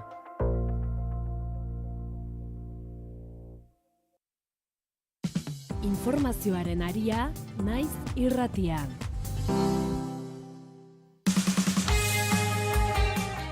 Goizeko 9:07 dira, hemen jarraitzen dugu, naiz irratiko informazioaren aria saioko analisi mailan, gaurkoa aipagai bakarrarekin, Gazak bizi duen egoera eta baita horren salaketarako gaurko Euskal Herrian deitu diren lanuzteak. Lehen aipatu dugu, KAF enpresan, Beasain eta Irunen mobilizazioak deitu dituztela eta hasia dela bertan ere lanuztea, goizeko txandari dagokionez, segurueski, eta esango dugu baita ere, azken orduko xetasuna ere badela, EH Bilduk Espainiar Estatuko Kongresura eraman duela Palestinarekiko euskal protesta, gaurkoan Madrilen Kongresuen diputatuan kontrolareako saioa dute eta aipatu dute EH Bilduko diputatuek ez dutela parte hartuko aktibitate parlamentario horietan, baina ariari jarraikiz izan berri dugu Ela Sindikatuko Leire Gallego eta azkenean galdetu diogu egon diren deialdi ezberdinetat, gaurko egunera heldu bitartean deialdi ezberdinak, proposamen ezberdinak, topaketa ezberdinak izan dira, baina azkenean Euskal Sindikatuen artean ez da batasunik egon. Aipatu diogu hau autokritikarako elementu ote den, Igor Arroi hori ere geroxeago galdetuko diogu honi buruz, baina lehenik eta behin analisi mailan honi buruzko ronda bat egitea gustatuko litzaidake. Hasiko gera zurekin, Laura. Galdera da sindikatuen arteko... Ea batasun falta hori bideialdi horiek autokritikarako eman dezaken, ze azkenean gerta daitekena bada bereziki enpresen arteko batzordetan langileak zalantzan gelditu izana ere. Bai, baina kontua da nora ulertzen den sindikalgintza, ez? Sindikalgintza balitz bakarrik arazo laboralei eusteko tresna bat, orduan arduratzeko litzateke sindikatuak bat ez etortzea. Baina aspaldidanik eta zorionez herri honetan sindikalgintza egiten da presupuesto politiko batzuetatik abiatuta. Orduan, ikuspuntu politikoak oso ezberdinak dira. Eta logikoa da, ez etortzea bat sindikatuak hainbat arlotan, hain zuzen ere, atzean ikuspuntu politiko zehatz bat dagoelako.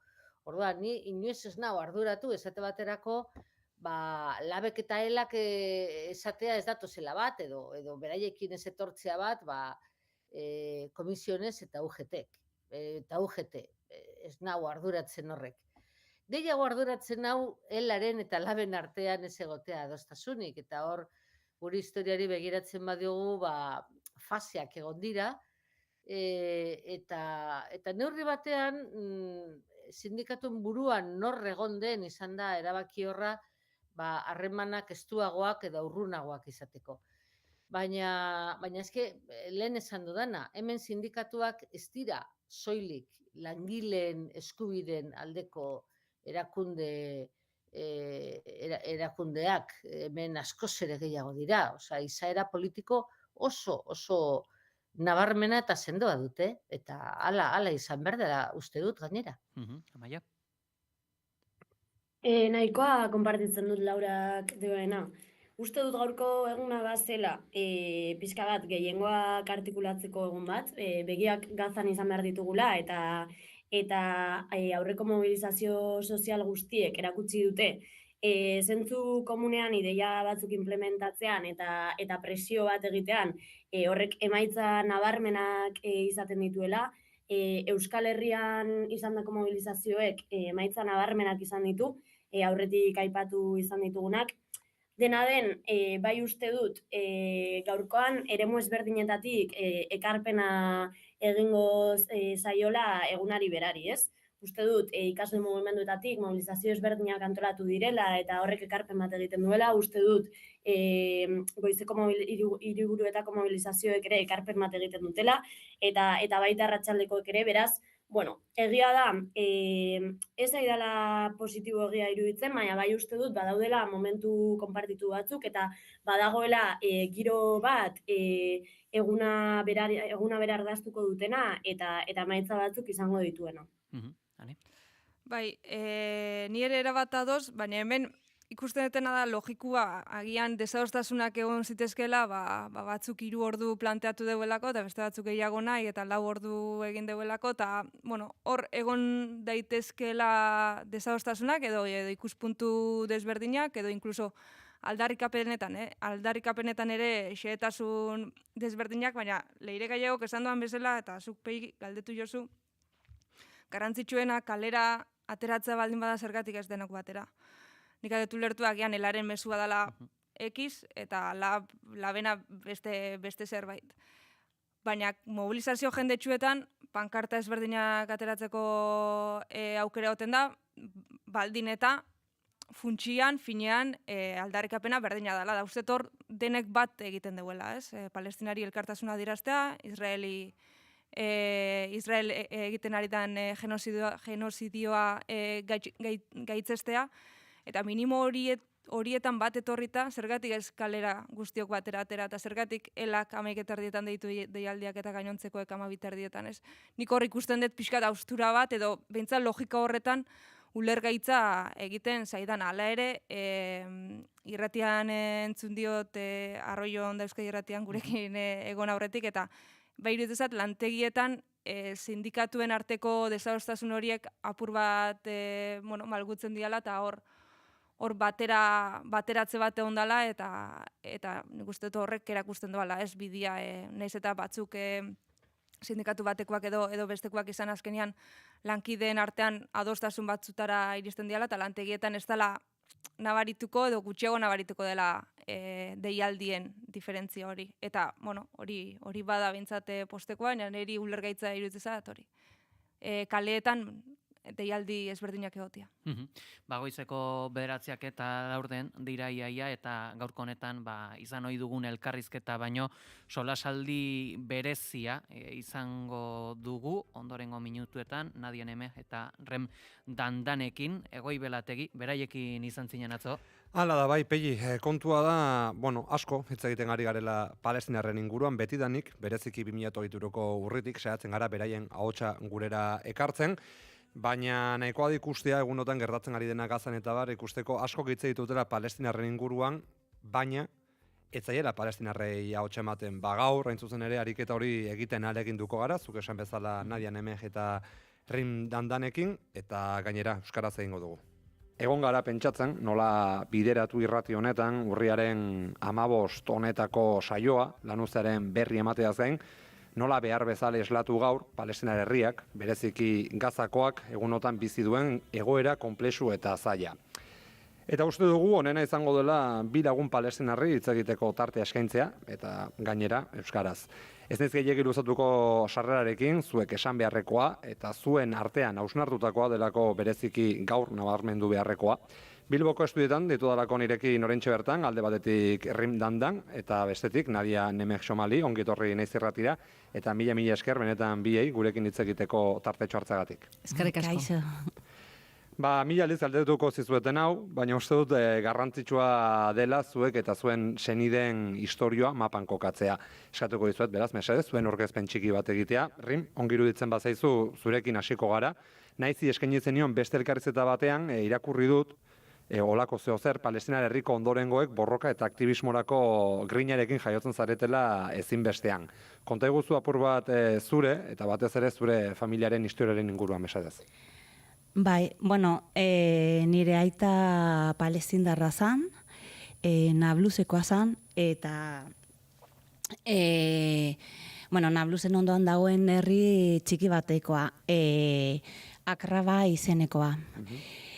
Ez dakiz errazan, nire herrian bizi dira lehenguzun eta lehenguzina bat, bizi dira euren semea alabekin, eta gainontzeko familia osoa dago Jordanian. Errefuxiatuak dira. Jordaniako errefuxiatuak dira, edo Palestinako errefuxiatuak dira, guztiak bizi dira hor. Nire familiaren historioa da, nire amona eta nire aitite geratu zirela nire herrian, nire aitaren herrian Akraban, eta hori seme alabe guztia joan zirela kanpora, eta gainera nahiko kurioso izan zen, gurutzatu zuten Jordan ibaia gauez, hori ies egiten ejerzitotik edo, bai. Hori zurtoten izan zen gutxi gora bera? 1998 inguruan edo hortik izan zen, nahiko hurbil. Ez zen urte hori konkarretuki, baina nahiko hurbil zen. Eta pasatu zen Jordan ibaia, pentsatuz Jordanera pasatzeko, noski, eta uneren batean beraiek edu ziren Euskal Herrira. Zergatik? Ez, hemen Euskal Herrian ia mundu guztiak pentsatzen du nien Euskalduna hemen jaioa naizela, baina ez, nire ama kanariarra da, eta ni Gran Kanariakoa naiz edo irla horretan jaio nintzen, bai. Eta atorri nintzen Euskal Herrira ikastera, unibertsitatera atorri nintzen ikastera. Hortaz, kanariar eta palestinar baten ondorengoa. Bada nasketa ona, ze kanarietan ere, borrokarako grin hori badakate barroan sartuta. Bai, Afrikan gaude. Hori da, Afrika, eta arro esango dugu. Nadia, ez dakit ona, txarra edo tokatzen dena den, baina azken urteetan zure izena batez ere nabarmendu da, Bermeoko alkate izategatik, okerez banago Europa mendebaldean egon den palestinar jatorriko lehen alkatea, baina duela pare bat urte, mundu baterri grabatu genuenean, jasoa izan nuen zure familiaren historiaren berri, esatuko dizut zure ere mesedez, pixkatxo bat azaltzean, nola heldu ziren zure gurasoak bertara eta zergatik? Bai. Neure familia bebai Zisjordaniakoa da, neure aita Ramalako eta neure aman aldetik Belen alboko herri txikitsu batena Betzahur. Aitana taibe bebai txikitsue Ramalako albokue. Nire aita etorzan 60ko hamarkadan ikasten ona. Badauz era asko irteteko leko batetik, batzuk rimek esaten dauen moduen eskapa, eta badauz era asko eskapateko, eta bat ikasketak dira bebai. Zorionez, neure aitako kintzauen aukerie beka bat eskatzeko, eta etorzan Iruñera medikuntza ikasten. Euskal Herrira, eta hortik, gero amaitzu zauen medikuntza psikiatriako espezialidadie, eta horregaitzi dau palestinar bat Bermeon, no? Ze batzuk esan, bai, Bermeora zelan? Horrela izan zen. Neure famili eizedana Zisjordanian dau, aman aldetik batzuk herrimen kontatu dauen moduen, bai eia 60ko hamarkadan, 6 eguneko guda hostien, aman familikoek batzuk Jordaniara irten zauien, ez errefusiatu moduen, bai irten zauien Jordanian. Eta hor dako taman parteko famili bat. Bai beste guztia Palestinan dauz eta Cisjordanian, bai. Biek garatu duzue, zuen bizitza Euskal Herrian, herri honen parte zarete, zure herri, nahiz eta Kanaletan jaiotako izan. Baina imaginatzen dut, zuen arbasuen etxera bueltatzeko borondateari eusten diozuela, sikiera bisitan baldin bada ere, ez dakit, zuen familian oraindik ere, kasu norbait egongo da oraindik ere biziten, baina giltza famatu horiek gordetzen ote diren? Bai, nire kasuen badauz. Nire aman familietik badauz. Txien, eta gainera da, sartzen zara nien etxera da lehenengoko gauze bat ikusten dana. Ezta? Hori giltzen ikurre. Zer da giltzen ikurre? Igual nonok espadakin zer dan. Irten zauienak, bai, 58 urtetik aurrerantza irten zien palestinar guztiak, dakoie, euren giltzek, etxeko giltzek, hori itxaropena euren etzietara bueltatuteko, ezta? Hori da, eta urtietan hori izan da simbolo bat. Eta simbolo bat, erresistentziana, eta errefusiatuen simbolo oso argia. Gure etzietara bueltatu ingo garala. Eta badau, bai. Guk sorte handia izan dugu, gure kasuan, nire amama eta aititaren etxea dago Akraban, nire lehengusina eta nire lehengusua hor bizi dira umekin, eta, kontua da herri oso txikia dala, landa eremuan dagoen herri txiki bat, eta, sorte oso handi esan dugu, baina orain dela urte gutxi batzuk kolonoz inguratuta dago aitaren herria. Orduan arriskoan gaude, Palestina osoan dagoen moduan. Baina zentzu horretan oso polita da, ni egon naz 3 aldiz Palestina ia osoan, eta aitaren etxean egon naz, eta nahiko oso berezia eta oso polita da. Hunkigarria izango da, ez da? Bai, oso, bai. Cisjordanean geratuko garen ez datozen minutetan, edo geratuko gara hobeto esan da, bertakoak dituzuelako sustraiak, eta gero eta basatiagoa delako baitere, Cisjordanean bizi den okupazioa. Gero hitz egingo dugu Gazaz eta bian den bake plan horretaz, baina zera galdetu nahi zait, uste duzu Israelgo estatuak baliatu duela Gazako egoera, Gazako genozidio hori, arreta desbideratu eta Cisjordanearekiko okupazioa eta erasoak areagotzeko? Argita garbi baietz, bai, zelan ez. Urtietan izan da plan de kolonizazio bat azken urtietan egindala, gainera danon aurrean esaten dutenien ez da telebizinotan irten behar, danok badakigu eta hori ikusten dela, eta egin da, hori kolonialismo plan bat azkenengoko 25 urtietakoa da, egiz esan da, netan jahu boterian dauden momentuen hori askoz bikoiztu egin dela, edo hirukoiztu, izan daia gauze bat, bai hori betidanik egonda. Bai, Gazakoa, nik hor, badaute hori bat, esaten dauena eurek utzi dauela sartzen, Hamasekuek jakin dauela ze momentotan, jakin daigun Israeleko estatuen segurtasune da mundu maileko onena. Orduen, dana pasaten dana, dakizi, orduen, apurbeta arraroa da momento konkreto baten iztea pasaten.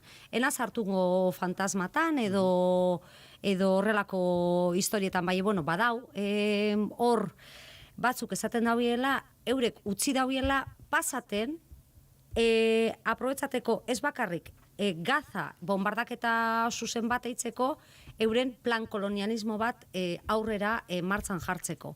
Bata edo bestie, egia badan edo ez, enaz hartungo horretan, hori beste debate luzea alda izan, bai argi eta garbi dauena, azkenengo 2 urtietan, kolonuen kanpamento gehienak ez dakitz, hauntze ez dakot hemen datue, pentsaten dut, orain dela 3-4 urtekoe, baino 3 bider gehiago izan dela. Orduan, datuek diez.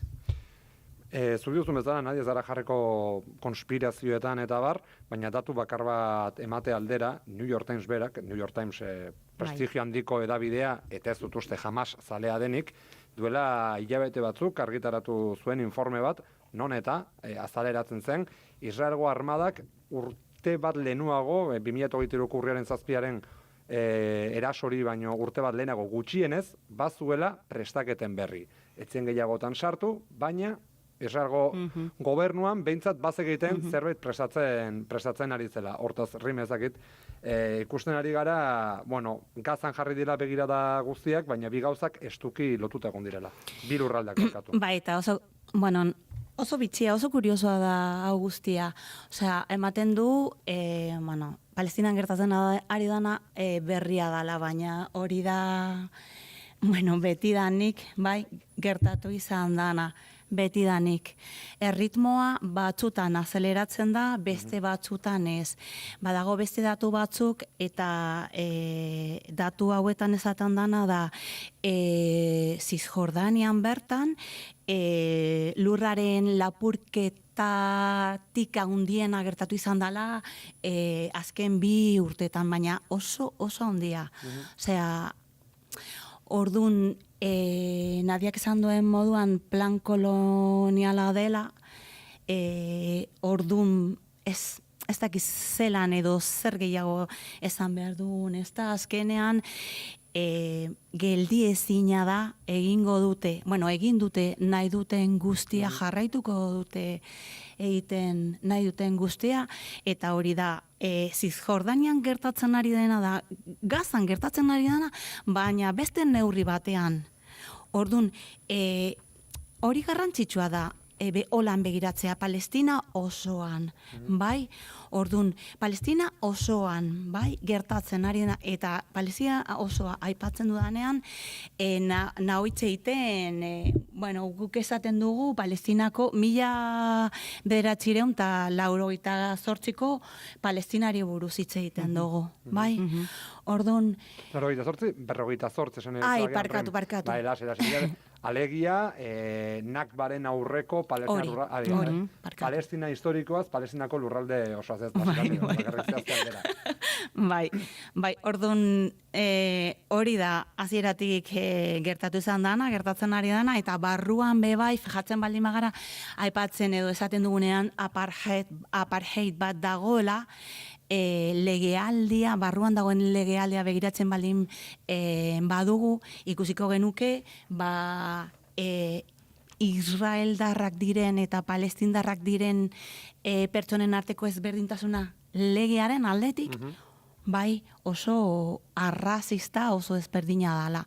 Orduan, esan nahi dudana da, hori leku guztietan neurri batean edo bestean genozidio martzan dagoela hasieratik eta garbiketa etnikoa ere bai. Neu sartuko nintzateke esatera, ez dakit zuek ados egongo zareten. Alde batetik dagoeneko apartheid hitza erabiltzen dugu, Hego Afrikako hitz ospetsu hori, baina esango nuke zentzu askotan Israelek aurrera daraman sistema gainditu duela Hego Afrikakoa, eta Israelen apartheid edo bazterkeria sistema hori ez dela ulertu behar lurraldeka, baizik eta 4 fasetan estuki lotuta daudena. Badakagu Gaza alde batetik, ikusi dugula azken aldian, azken urtetan blokeo basati batera kondenatu dutela, okupazio ikusten ari gara Cisjordanian, ikusten ari gara baita ere nola bigarren mailako hiritarrak diren eufemismoak diona nola di hauek Israeldar arabiarrak, alegia gaur egun Israelek propio estatuak okupatzen duen lurraldean gelditu diren palestinarrak, eta ez ditzagun ahaztu ez ere, munduan zehar banatuta dauden milioika errefuxiatu horiek, Jordanian, Sirian, Libanon, eta gero baita mundu osoan zehar. Alegia, esango nuke, egoera erreala ulertzeko faktore guztiak lotu behar ditugula, ez banatu. Niri apartheid berbie gustatzen daz, ze ekarten dozku beste sasoi batzutako borrokan usainez, da? Eta inok ezauen jakin zer dan apartheid, Sudafrikan mundue hori berbie jarri arte. Bani pentsaten dut, ametik eta urte batzuetara, Gazan pasadana beste berba bat sortuko dala. Apartheid oso gitzi geratu de, gitzi. Hau ez da genozidio bat bakarrik, hau ez da apartheid bakarrik. Zeuk esan duzun moduen egoi, badauz munduen hainbeste palestinar mota asko, errefusiatuek, Zisjordaniako bizi dizenak hainbeste lekuetan, lan, naiz eta bombardaketak esokin, eta gero Gazan dausenak hori ja lehenengoko filen eta lehenengoko fileko borroka mota bat da. Bai, pentsaten dut, beste berba bat sortuko behar dugule, zeia apartheid berbieia txiki geratu dela. Bestalde, bueno, jada ez dira bakarrik Smotrich edota Ben-Gvir, Netanyahu, Katz, eta beste asko ari garelako entzuten modu irekian Zisjordania osoa anexionatzearen inguruan. Uste duzue arrisku erreala dela gaur egun? Egon da, eta badau, ultra eskuine dauenetik gobernuen, ulertu behar da bebai, euren boteri, sistemi, apurbet komplejue da, azaltzeko eta beran denborie behar dau. Bai, haulan, labur bilduz, gaur egun dauzenak gehienak ultra eskuinekuek dira, ultra eskuinekuek. Orduen, euren base politikuen kolonialismoe eta, eurentzako palestinarrak ez diez pertsonak bez. Orduen, diez, mobiliario bat aldatu behar dala lekos eurek, por ser el estado jainkoak erabaki dauen herrialde sakratu edalakon, eta horrek kanpora joan behar dira. Zelan, nahi dut esan, basea da palestinarrak kanporatu egin behar dizela. Gero euren artien eztabaida da zelan kanporatu. Batzuk bombardaketaren alde dauz. Beste batzuk ez hainbeste, edo bai egitzi hau, beste batzuk kolonialismo faseka egin behar dela, beste batzuk, ure ez dugu moztuko beste gauza batzuk bai, kontuen okin behar dugule abia puntoa dela palestinarrak desagartarazi nahi dutela Palestinatik. Hori da abia puntue. Orduen, hori kontuen hartunde, badana esan da dau. Aipatzen dituzun desadostasun horiek, nadia esango nuke oso modu agerikoan ikusi ditugula azken hilabeteetan, Gazan propio nola sektore ultraezberdina, zerbait dugu ultraeskuindarrak, ultraortodoxoak, ultrasionistak eta gutxu denek dakate helburu berbera, baina iristeko modu ezberdinak. Eta ikusi dugu nola Gazan, hilabete hauetan zehar, etxean ados jartzen, batzuk nahi zituzten Sineira kanporatu beste batzui berdin zitzaien eta segi bombardatzen. Gazan gaudenez, Gazan geratuko gara orain ere, galetu nahi dizuet, lehenik eta behin, Israelgo baitu ez asko hitz egin dugulako, baina nik palestinar presoei begiratu nahi diet. Azteko preso hitza ez zait gustatzen, uste dut edabidetan ere gaizki egin dugula, hitz egin da gatibu edo baitu ez alde batean, eta bestean presoetaz, gehienak epaiketarik gabeko pertsonak zirenean, eta erraidate oso basatiak jasan dituzenak, baina ez dakit, ikusi dituzue irudiak preso palestinarrenak etxera bueltatzen, postasuna, ez dakit, nola bizitzan dituzue irudioiek? Bai, puntua oso garrantzitsua da, Palestina, presoak oso garrantzitsuak dira borrokaren mamia edo, zeintzu guztietan oso babestuta daude, babestuta dinot populazioak babestuta. Eta, eske bizi duten egoera, kartzelan bizi duten egoera oso gogorra da, da como, ez da ulertezina, ezin dugu pentsatu, jasotzen duten, zigorrak, mota guztietako zigorrak, baina eta gainera dira, eske oso gogorra da. Orduan, Palestinan bertan, nik uste dute herri, iraultza bat baldin badago edo zein herritan, presoak dira oso garrantzitsua den alde bat, Palestinan baita ere oso garrantzitsuak dira, eta dira iraultza honen simboloa edo bazaki zelan definitu. Zuk esan duzu hori nahiko berezia dela atziloketa edo, badakigu atziloketa administratiboa existitzen dela Palestinan, juizio hori gabeko atziloketa, luzatu daiteken ez dakizen bat denbora, ez dakizen bat urtez, da oso gogorra, eta presoei buruz itzein dezakegu ez dakizen bat denbora, baina oso luze izango litzateke. Adin txikikoak egon dira, esan dugu bezala, jaz bakarrik epaitu gabeak baizik eta batzuetan ere akusazioak, azkeniko biegunetan honez batzuk entzuten, eta bereziki batek markatu dit, Alfatako buruzagi ohi bat, buruzagi politiko bat, ez miliziano bat, eta hau 2007ko operazioaren baten baitan, uste Hamasek erasoren bat burutu zuela, eta orduan, sarek bere rafiak abiatu zituen, sarekadak, eta gizon bat, 2007-2008tik preso egondakoa, epeketarik gabe, bereren aurkako akusazioetan fatakoa izatea, entzulei azaltzeko fata izango da ziur asko alderdi palestinarren artean mendebaldean moderatuan etzat edo ikus dezakeguna, eta egia esan egoera zinez ordinak, eta herrialde honetan badakigula zer den neurri gabeko espetxealdi bat jasatea, baina esango nuke ezin garela konparatu zentrotan palestinarrek jasate dutenarekin. Nik bakarrik puntualizazio bat, niretzako ez diez presoak, kartzelan egon diez, bai ez diez presoak, erretiez, sekuestrauek edo baituak, ez diez presoak. Oso garrantzitsue da, zeitzik, zeuk esan duzun moduen, preso batek okin behar dauela legeak markaten dauzen minimo batzuk, eta ez daui okin. Gaur egonaz, datuek irakurten apurbet, irakurten, esaten dabe, 10.000 baino gehiago dauzela. Baituak, ez presoak, baituak, kartzelatan, Israeleko kartzelatan. Ez dugu jakingo, ze batzuk desagertuta moduen agertzen diez, urtiekaz jakingo dugu, ze, klaro, euren familizek ez dakizie, benetan kartzelatan badauzen edo desagertu badira, eta fosa komun baten agertuko badizen. Orduen, 10.000 esaten dugu, jakinbarik honeti ez datuek, orduen, alda izan askoz gehiago. Hortik, adingabeak gitzienez 600 dira. Gitzienez 600 adingabeak. Adingabeak ez esateko umiek dizela. Umiek dira. 12-14 urtekoek adingabeak dira edo umeak dira. Umeak dira. Eta gehienak, zeuk esan duzun moduen egoi, ez dakoiela, ez dekretoren bat, esan barik zergaitik dauzela hor. Orduen, ez, batzuk bai entzuten dugu, no? Erde esaten dugu, no, son rehenes, eta son presos, ez.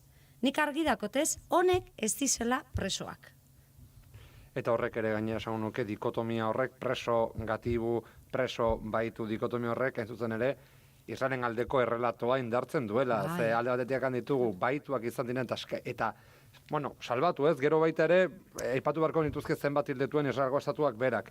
Baina, karo, itzaitun den ja presoak askatu dituzela hor errelatoa beste alde batera dijoa.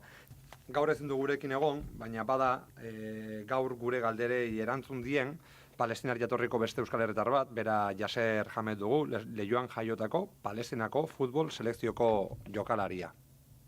El poder terminar ya con todo esto de una vez y bueno, esperemos que las familias de Palestina pues puedan dormir tranquilos ahora por las noches y sin tener ese tipo de preocupaciones, ¿no?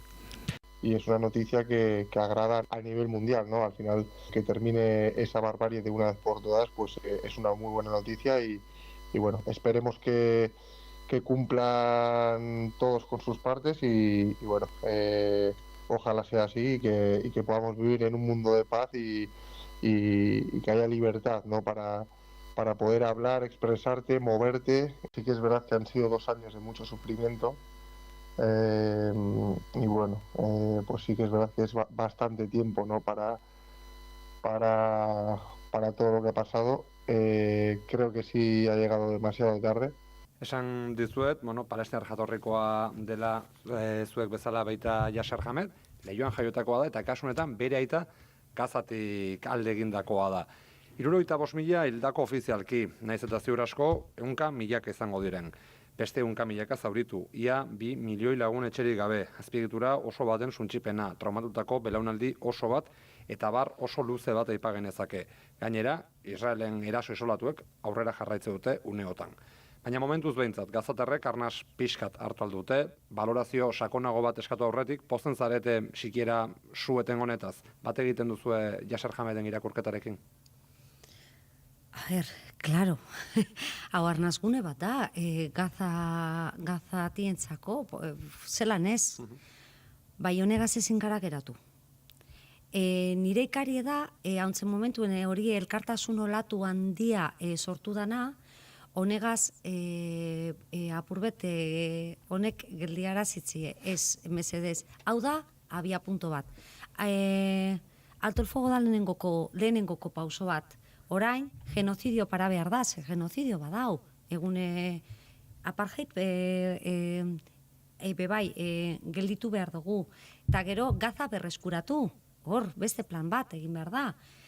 Palestinaren kolonizazio orokorra gelditu. Netanyahu kartzelatu. Hori da, ezke hau prozeso guztia maitzu arte, ez da egongo bakerik, nik bake berbi ez dut erabiltzen. Bai, klaro, que gauzela posik, eta oso berandua llegadala, bai, zenbat, hilen balorea zenbat da, egun bakoitzeko zenbat hilda dauz. Zelan aldugu esan hau, ez gauzela posik, bai, arnazgune bat dalakon, bai, ametik hasi behar garala orain, geure etorkizune markaten eta behar dugu laguntza. Erakunde guztizek hor hainbeste herrialde eta hainbeste irten dizenak geure alde, orain behar duguz, hau, Palestina barri bat edo hau, prozeso barri bat, hau da, izan da fase bat, orain sartzen gara beste fase baten. Mesedez, bide lagun izan, eta lagundu, honegaz, geu bakarrik ezin izango dugu. Nik uste gakoa dela gauzak ongi banatzea, suetena eta bake proposamen famatu hori, ze zuk esan bezala, Nadia, suetena, soilik lehen fasearen parte da, bi aldetako gatiguen elkar trukearekin batera. Baina ezin dugu ukatu planak berak duen ahultasuna, planaren bigarren faseak, batez ere zalantza asko pizten ditulako. Zure ustez, Trumpen eta Trumpek diseinatu Netanyahuk onetsi eta Hamasek azkenean onartu duen plan honen bigarren fasea ongi aterako da? Ez, argi dago, ez. Ja, ezke, bazakizelan esan, baina azkenean, prozedura osoan ikusi duguna izan da, bastakit, ulertezina izan da zentsu guztietan. Momentu honetan gertatzen ari dana da, Nadiak esan dakoa, da tarte txiki bat, deskantzatzeko, loeiteko, jateko, ez dakizer, baina gauzak dauden moduan ez dira aldatuko, inondik inora. Ezin dugu hori pentsatu. Osea, genozida edo hiltzailea, epailea baldin bada, nora goaz? Zein motatako etorkizunaz gaude pentsatzen Palestinan? Ez dauka inolako zentzurik. Dira pistoleroak, utxak, hori hitz, ez dakit hitz horrekin nahikoa dan deskribatzeko, baina ezke da como ezke genozida, hiltzailea, bestakit, dira plana antolatu dutena, eta dira ezartzen dutena, eta dira apurtzen dutena nahi duten guztietan. Orduan, Nadiak esan duen moduan, orain behar duguna da, izan dugun indar guztiak berriro batu, eta bultzada haundi bat eman behar dugu, baina haundiena, ezke ez dago inolako irten biderik. Hau da, igual, betiko moduan, aurpegiaren garbiketa txiki bat egiteko, ez dakizer, baina horren atzean zer dago? Zer ikusi dugu? Ezin dugu deskribatu. Nik ezin dut esan Gazan zer gertatu den. Nik ez daukat hori deskribatzeko hitzik. Ordun, hau da broma bat, txantxa bat, bai? Ordun, alde batetik, bai, zuk esan duzun moduan, ni nahiko, oso pozik nago alde batetik, bai, da super posteko modukoa da berria, baina beste aldetik nago, pues etxita. Nik beste hiru galderatxo gako izan dituzien jarriko dituzke mai gainean, plan guztienek, fase guztienek piztu den baikortasuna pixka tapaltzeko, bezakit, hitz egin dezakegu baki iraunkor batez Palestinaren etorkizuna erregimen kolonial baten menpe baldin badago, bakerik egon daiteke Benjamin Netanyahu eta haren gobernua epaitu gabe, eta aurrerago begiratuta posible da, bideragarria da Palestinako estatu demokratiko bat egotea parean Israelgo estatu judu eta supremazista bat dagoen bitartean, eta judu diot, beraien konstituzioak propio jartzen duelako lehenengo artikuluan juduentzako estatu badala. Ez. Paper batean, ez. Lehenago, gaur eguneko hori bake ez dut nahi hori berbie erabili plana, bigarren faseko plana, gaur egun zalantza gehiago sartzen dozkuz etorkizunerako zer etorko dan. Bai haulan papelan ganien eta haulan irakurreta, Estatu Israelek palestinarrak baino gehiago irabazten dabe.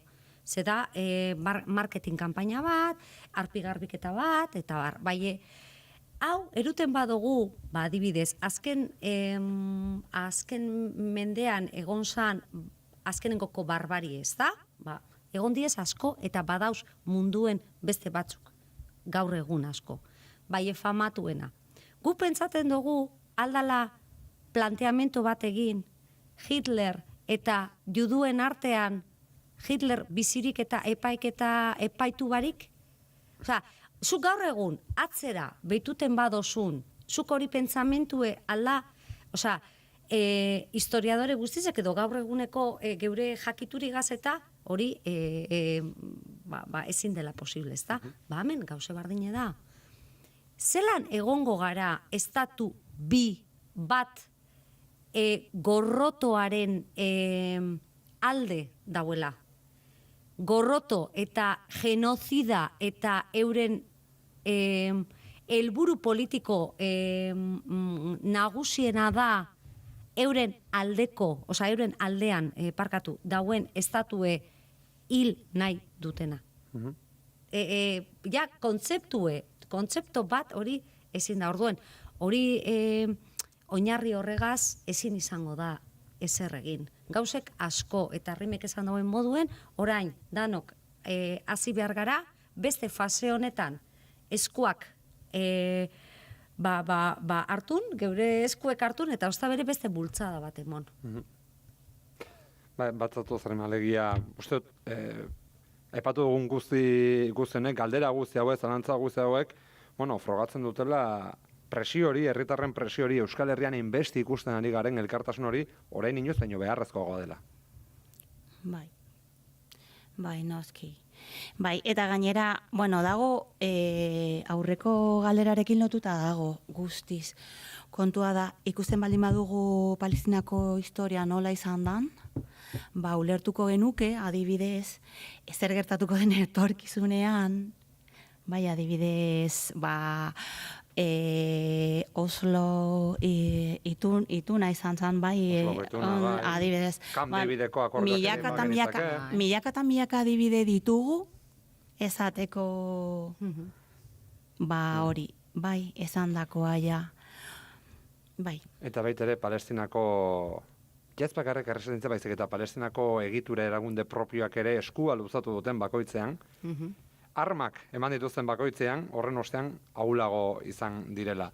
Denen laguno, denborari gabe geratzen ari gara, eta oraindik ere elkartasunari tiraka jarraitu nahi dut, asteazken honetan bertan Lanuz orokorra edukiko dugulako, Euskal Herrian, hezkuntzan greba eguna izango da, eta hitzordu garrantzitsu bat ere izango dugu, hemendik hilabete ingurura, hemendik hilabetera, azaroaren 15ean, Palestina eta Euskal Selectaren arteko partida izango dugulako. Eskatuko izut berriz ere mesedez, kaskoak ipintzeko Yasser Hamedek ere honen inguruko mezutxo utzi digulako.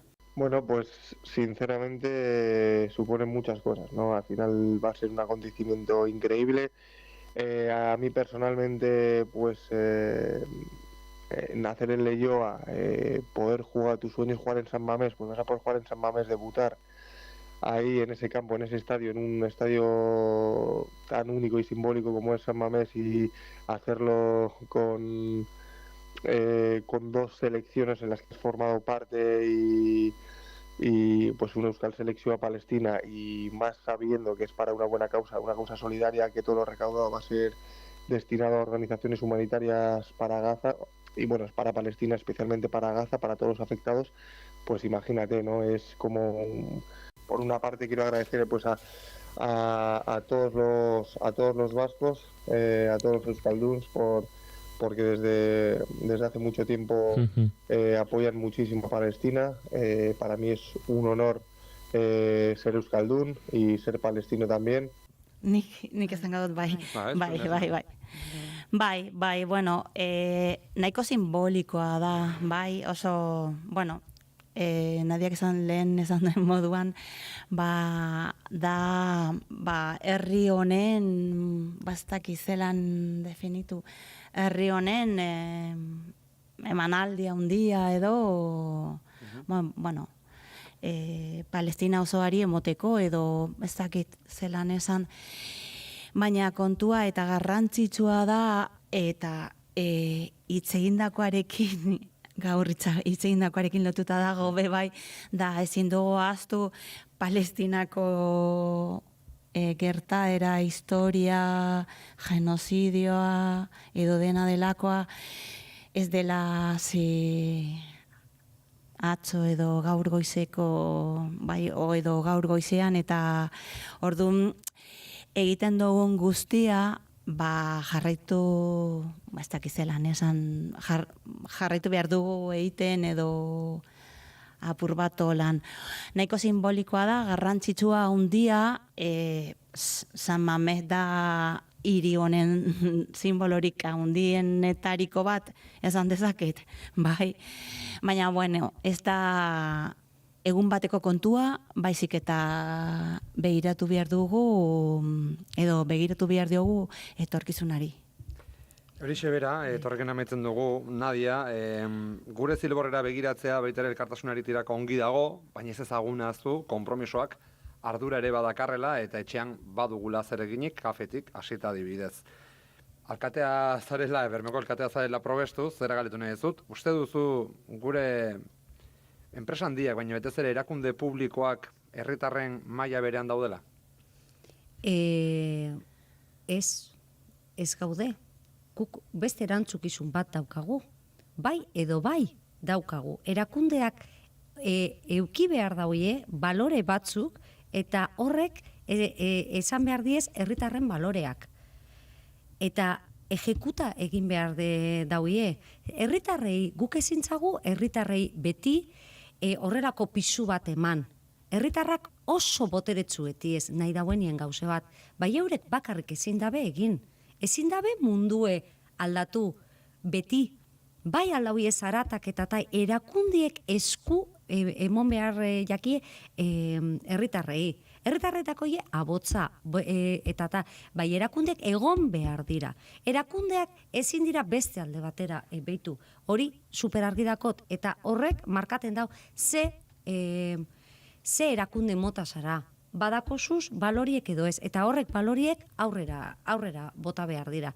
Eta gu erakundeetan edo erakunde barruen dauden pertsonak diru publikoe manejaten dugu. Eta diru publikoa da herritarrek markaten dauzen horrek helburuek egiteko. Eta helburuek ez diez bakarrik karretera edo errepide bat egin. Diez bebai helburu etikoak eta moralak. Eta horrek bebai betetu behar dizela. Orduan, argi dakot erakundeen erantzukizune.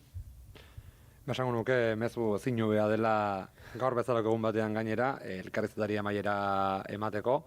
Lozatu gara pixkatxo bat, baina merezi izan du gaur gurekin rindandan eta Nadia Neme Somali, bihar palestinar jatorrikoak eta asko eskertzen dizuegu gaur guretzako tartetxo bat ateri izana benetan. Eskerrik asko. Goizeko 10:05 gutxi, hauexek nabarmendutakoak Nadia Neme eta Reim Dandamek genozidioaz goiz honetan, elkarrizketa solasaldi luzea dela izango dugu, salbuespenezko solasaldi bat, salbuespenezko saio baterako eta salbuespeneko egoera baterako. Esan dugu gaurkoan aipagai bakarra dugula, informazioaren ariko analisi mailan urriak 15 honetarako deitu diren lanuzteak eta lanuzte honi buruzko lehen balantzeak ere jasotzeko gurekin daukagu Igor Arroyo, LAB sindikatuko idazkari nagusi, egunon. Egunon bai. Bueno, jakin dugu, nola hasi da greba jardunaldia? Oso arrakastatxo izaten nahi da. Ditugu lehenengo datuak dira industriakoak, gaueko txandan bazeukaten deialdia goizeko 3:00 goizeko 6:00 egiteko, eta baditugu hainbat enpresa handi, 20 bat enpresa handi ja iragarri digutenak itxi egin direla, ez dela egon produkziorik gauean, eta era berean hasi zaizkigu iristen ikastetxetako datuak, eta hor ere esaten zaigu hainbat eta hainbat ikastetxetan zerbitzu minimotan daudela, beraz gure iragarpena da arrakasta handiak izango duela lanuzte orokor honek. Gaurko honetarako besteak beste, Israel, Ameriketako Estatu Batuetako gobernuaren babesarekin Palestinako herriaren aurka egiten ari den genozidio eta gizateriaren kontrako krimenak salatzeare bada helburua, zer nabarmenduko zenuke aldarrikapen honetaz? Nire ustez bada elkartasunarekin zerikusia duen aldarrikapena, hori argi eta garbi, genozidio bat gertatzen ari da, eta ezin da beste alde batera begiratu, eta gure esku dagoen guztia egin behar dugu. Eta zer da gure esku dagoena? Israel presionatzea eta bere aliatuak presionatzea genozidioarekin eta kolonizazioarekin behin betiko amaitu dadin. Nola presionatu daitekeen? Israelek bere dituen harreman komertzialak eteten badira eta Israel isolatzen baldin bada bai maila instituzionalean eta baita ere maila komertzialean, bere garaian Hego Afrikako apartheidarekin egin zen bezala, ezingo du egoera sostengatu. Hori da dagokiguna egitea. Eta zentzu horretan iruditzen zait Euskal Herrian jendarte aldetik eta baita ere maila sindikalean erantzun oso indartsua egiten ari da, baina falta dela bai maila instituzionalean, Eusko Jaurlaritza Nafarroako gobernuaren aldetik, baina bereziki patronaren aldetik falta dela gogoeta bat egitea. Guk ikusi genituen Ukrainako gerraren arira, ikusi genituen Errusiaren inguruko neurriak hartzen oso azkar, kirol mailan, maila komertzialean, maila politikoan, baina hemen ez ditugu ikusten alako neurririk. Oso kuriosoa da, lanuzte orokor bat deituta dago eta Confebask mutu dago. Beste lanuzte eta beste greba soziolaboraletan, etengabe ari zen hizketan. Gutxienez esateko, ez egola behar besteko arrazoirik, baina oraingoan mutu dago. Zergatik dago mutu? Ez duelako nahi, benetan egiten ari garen aldarrikapen hau entzun, eta benetan harreman komertzial horiek birplanteatu. Eta hori da gaurkoan azpimarratu nahi duguna. Hala ere, jakineko nuke horre aldarrikapen horretan patronalari eta instituzio propio naiz nazioartekoi, Israelgo estatuarekiko harreman komertzial oro eten daitezela eskatu diozue, naiz eta publikoki, Confebasken adibidea aipatu duzu, erantzun publiko bat egonez arren, zakit, demagun, eguneroko harreman horietan zer nolako jarrerak nabaritzen dituzue? Guk ikusten dugu gutxinaka badagola hor sirimiri bat eta gutxinaka lortzen ari garela urratsak ematea, maila instituzionalean eta baita enpresa batzuei dagokionean. Publikoak izan dira hainbat iragarpen, esaterako Euskal Herriko Unibertsitateak egindakoa, baina baita ere badakigu hainbat enpresetan ari direla gai honi buruz gogoeta egiten eta badakigu ere hainbat enpresetan urratsak eman direla. Baina berriro diot, guk faltan botatzen dugu azken batean Confebask edo zen elkarteetan hor enpresariak elkartzen dira nolabait gogoeta kolektiboak egiteko. Eta guk hori da faltan botatzen duguna. Badaude aurrera pausuak eremu zehatzetan, baina gaurkoz ez dago behar besteko gogoetarik patronaren aldetik, ez? Eta horregatik gaurko egunean bereziki hori eragin nahi dugu, ez? Eta era berean, oroitarazi nahi diogu Eusko Jaurlaritzari, Nafarroko gobernuari, hemen afera ez dela duela urte batzuk egin ziren kontratu batzuk, edo orain zueten badago, edo orain nolabait Israelgo lurraldetan dagoen jardura ekonomikoa eta lurralde okupatuetan diferentea da. Osea, hemen, olako nabardurak tarako ez dagoela egoera. Hemen badago genozidio bat, badago kolonizazio prozesu bat, eta behar dela jarrera irmo bat. Orain arte ikusi ditugu aitzaki gehiegi, arduradun instituzional eta patronal batzuen aldetik, eta neurri gutxiegi, ez? Eta horregatik gaurkoan hor egin nahi dugu indarra. Gaurko honetarako ere bideialdi ezberdin daude, 3 orduko ala 4 orduko lanuzteak ere egiteko.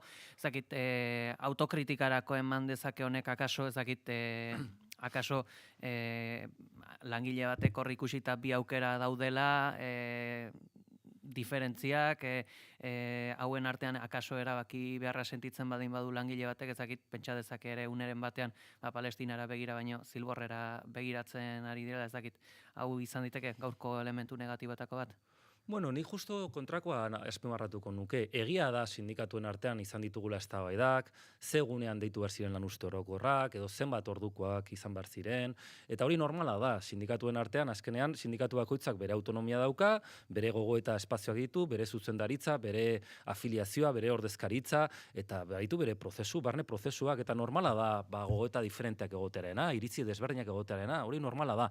Baina horren gainetik, nik nabarmenduko nuke, enpresetan egon direla antolakuntzarako eta lanuztea gauzatzeko prozesu kolektibo unitarioak egon direla. Eta aho batez erabaki dutela enpresa askotan bat egitearena lanuztearekin, eta gaur Euskal Langileen batasunerako egun bat izango dela.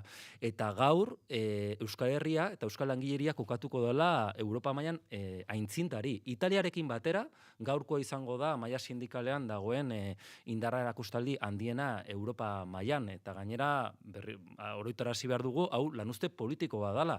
Baziren 17 urte Euskal Herrian lanuzte politiko horik ez egola, 2008an izan zen azkena, eta hor labek bakarrik deitu zuen ezker abertzalearen ilegalizazioaren kontra, ez? 17 urte beranduago lortu dugu Euskal Herriko sindikatu guztiek bat egitarena lanuzte orokor egun batean. Nazioarteko afera bati daokiona, baina era berean zerikusia daukana ere Euskal Herriarekin. Azken batean hitz egiten ari garelako fasismoari, sionismoari, autoritarismoari, involuzio erreakzionarioari muga jarri behar zaiola. Eta esaten genuen bezala Euskal Herritik ez dira pasako, esan behar dugula ere Palestinatik ez dira pasako. Azkenik ere jakineko nuke hori. Nazioartera begirako deialdi bat badenez, zemezu nahiko zenuke heltzea Euskal Herritik Gazara? Bueno, guk elkartasun mezu bat helarazi nahi diogu, berriro esan nahi diogu ez daudela bakarrik, beraiekin batera gaudela borroka horretan, eta ez dugula borroka hau amaituko, ahalik eta Palestina osoa, Jordan ibaitik Mediterraneonar itsasora doan lurralde hori guztia deskolonizatu arte. Kolonizazioarekin amaitu beharra dago, eta horretarako gure konpromisoa irmoa da. Guzti horiekin geltzen gera, Igor Arroyo, LAB sindikatuko idazkari nagusia, eskerrik asko gizonetan gurean izategatik. Mi esker zuei.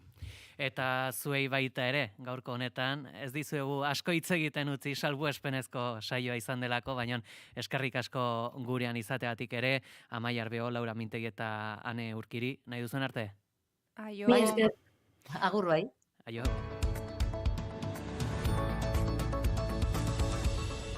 Goizeko 10 pasata azken ordukoari begira, esango dugu baita ere, Euskal enpresa handienetan bat egin dutela Palestinaren aldeko lanuztegunarekin.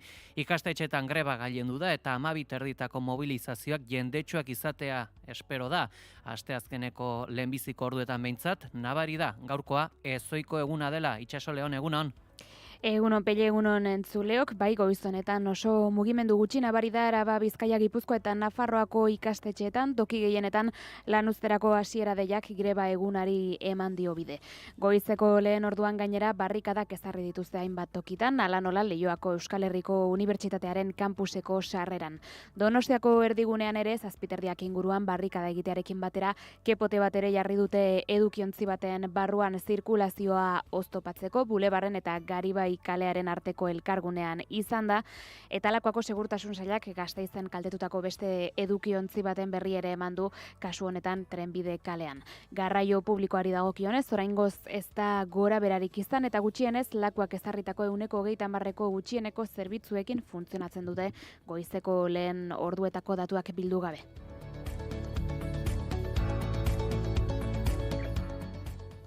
Eta nazioartean aipatu behar derrigorrezko soldaduzka berrezartzeko bidean pausoak ematen jarraitzen du Alemaniak. Koalizio gobernua osatzen duten alderdiek aurre akordioa lortu dute voluntario nahikorik ez badago soldaduzka egingo dutenak zozketa bidez aukeratzeko. 2011an bertan bera utzi zuten derrigorrezko soldaduzka Alemanian eta geroztik armada profesionala dute. Halere pasaden legegintzaldiaz geroztik derrigortasunaren aukera aztertzen ari dira. Iragan abuztuan ministroen kontseiluak derrigorrezko soldaduzka berrezartzea aurre ikusten duen lege proiektua onartu zuen. Eta horren arabera testuinguruak hala eskatzen badu eta voluntario nahikorik ez badago zozketa bidez aukeratutako gizonezkoek soldaduzka egin beharko dute.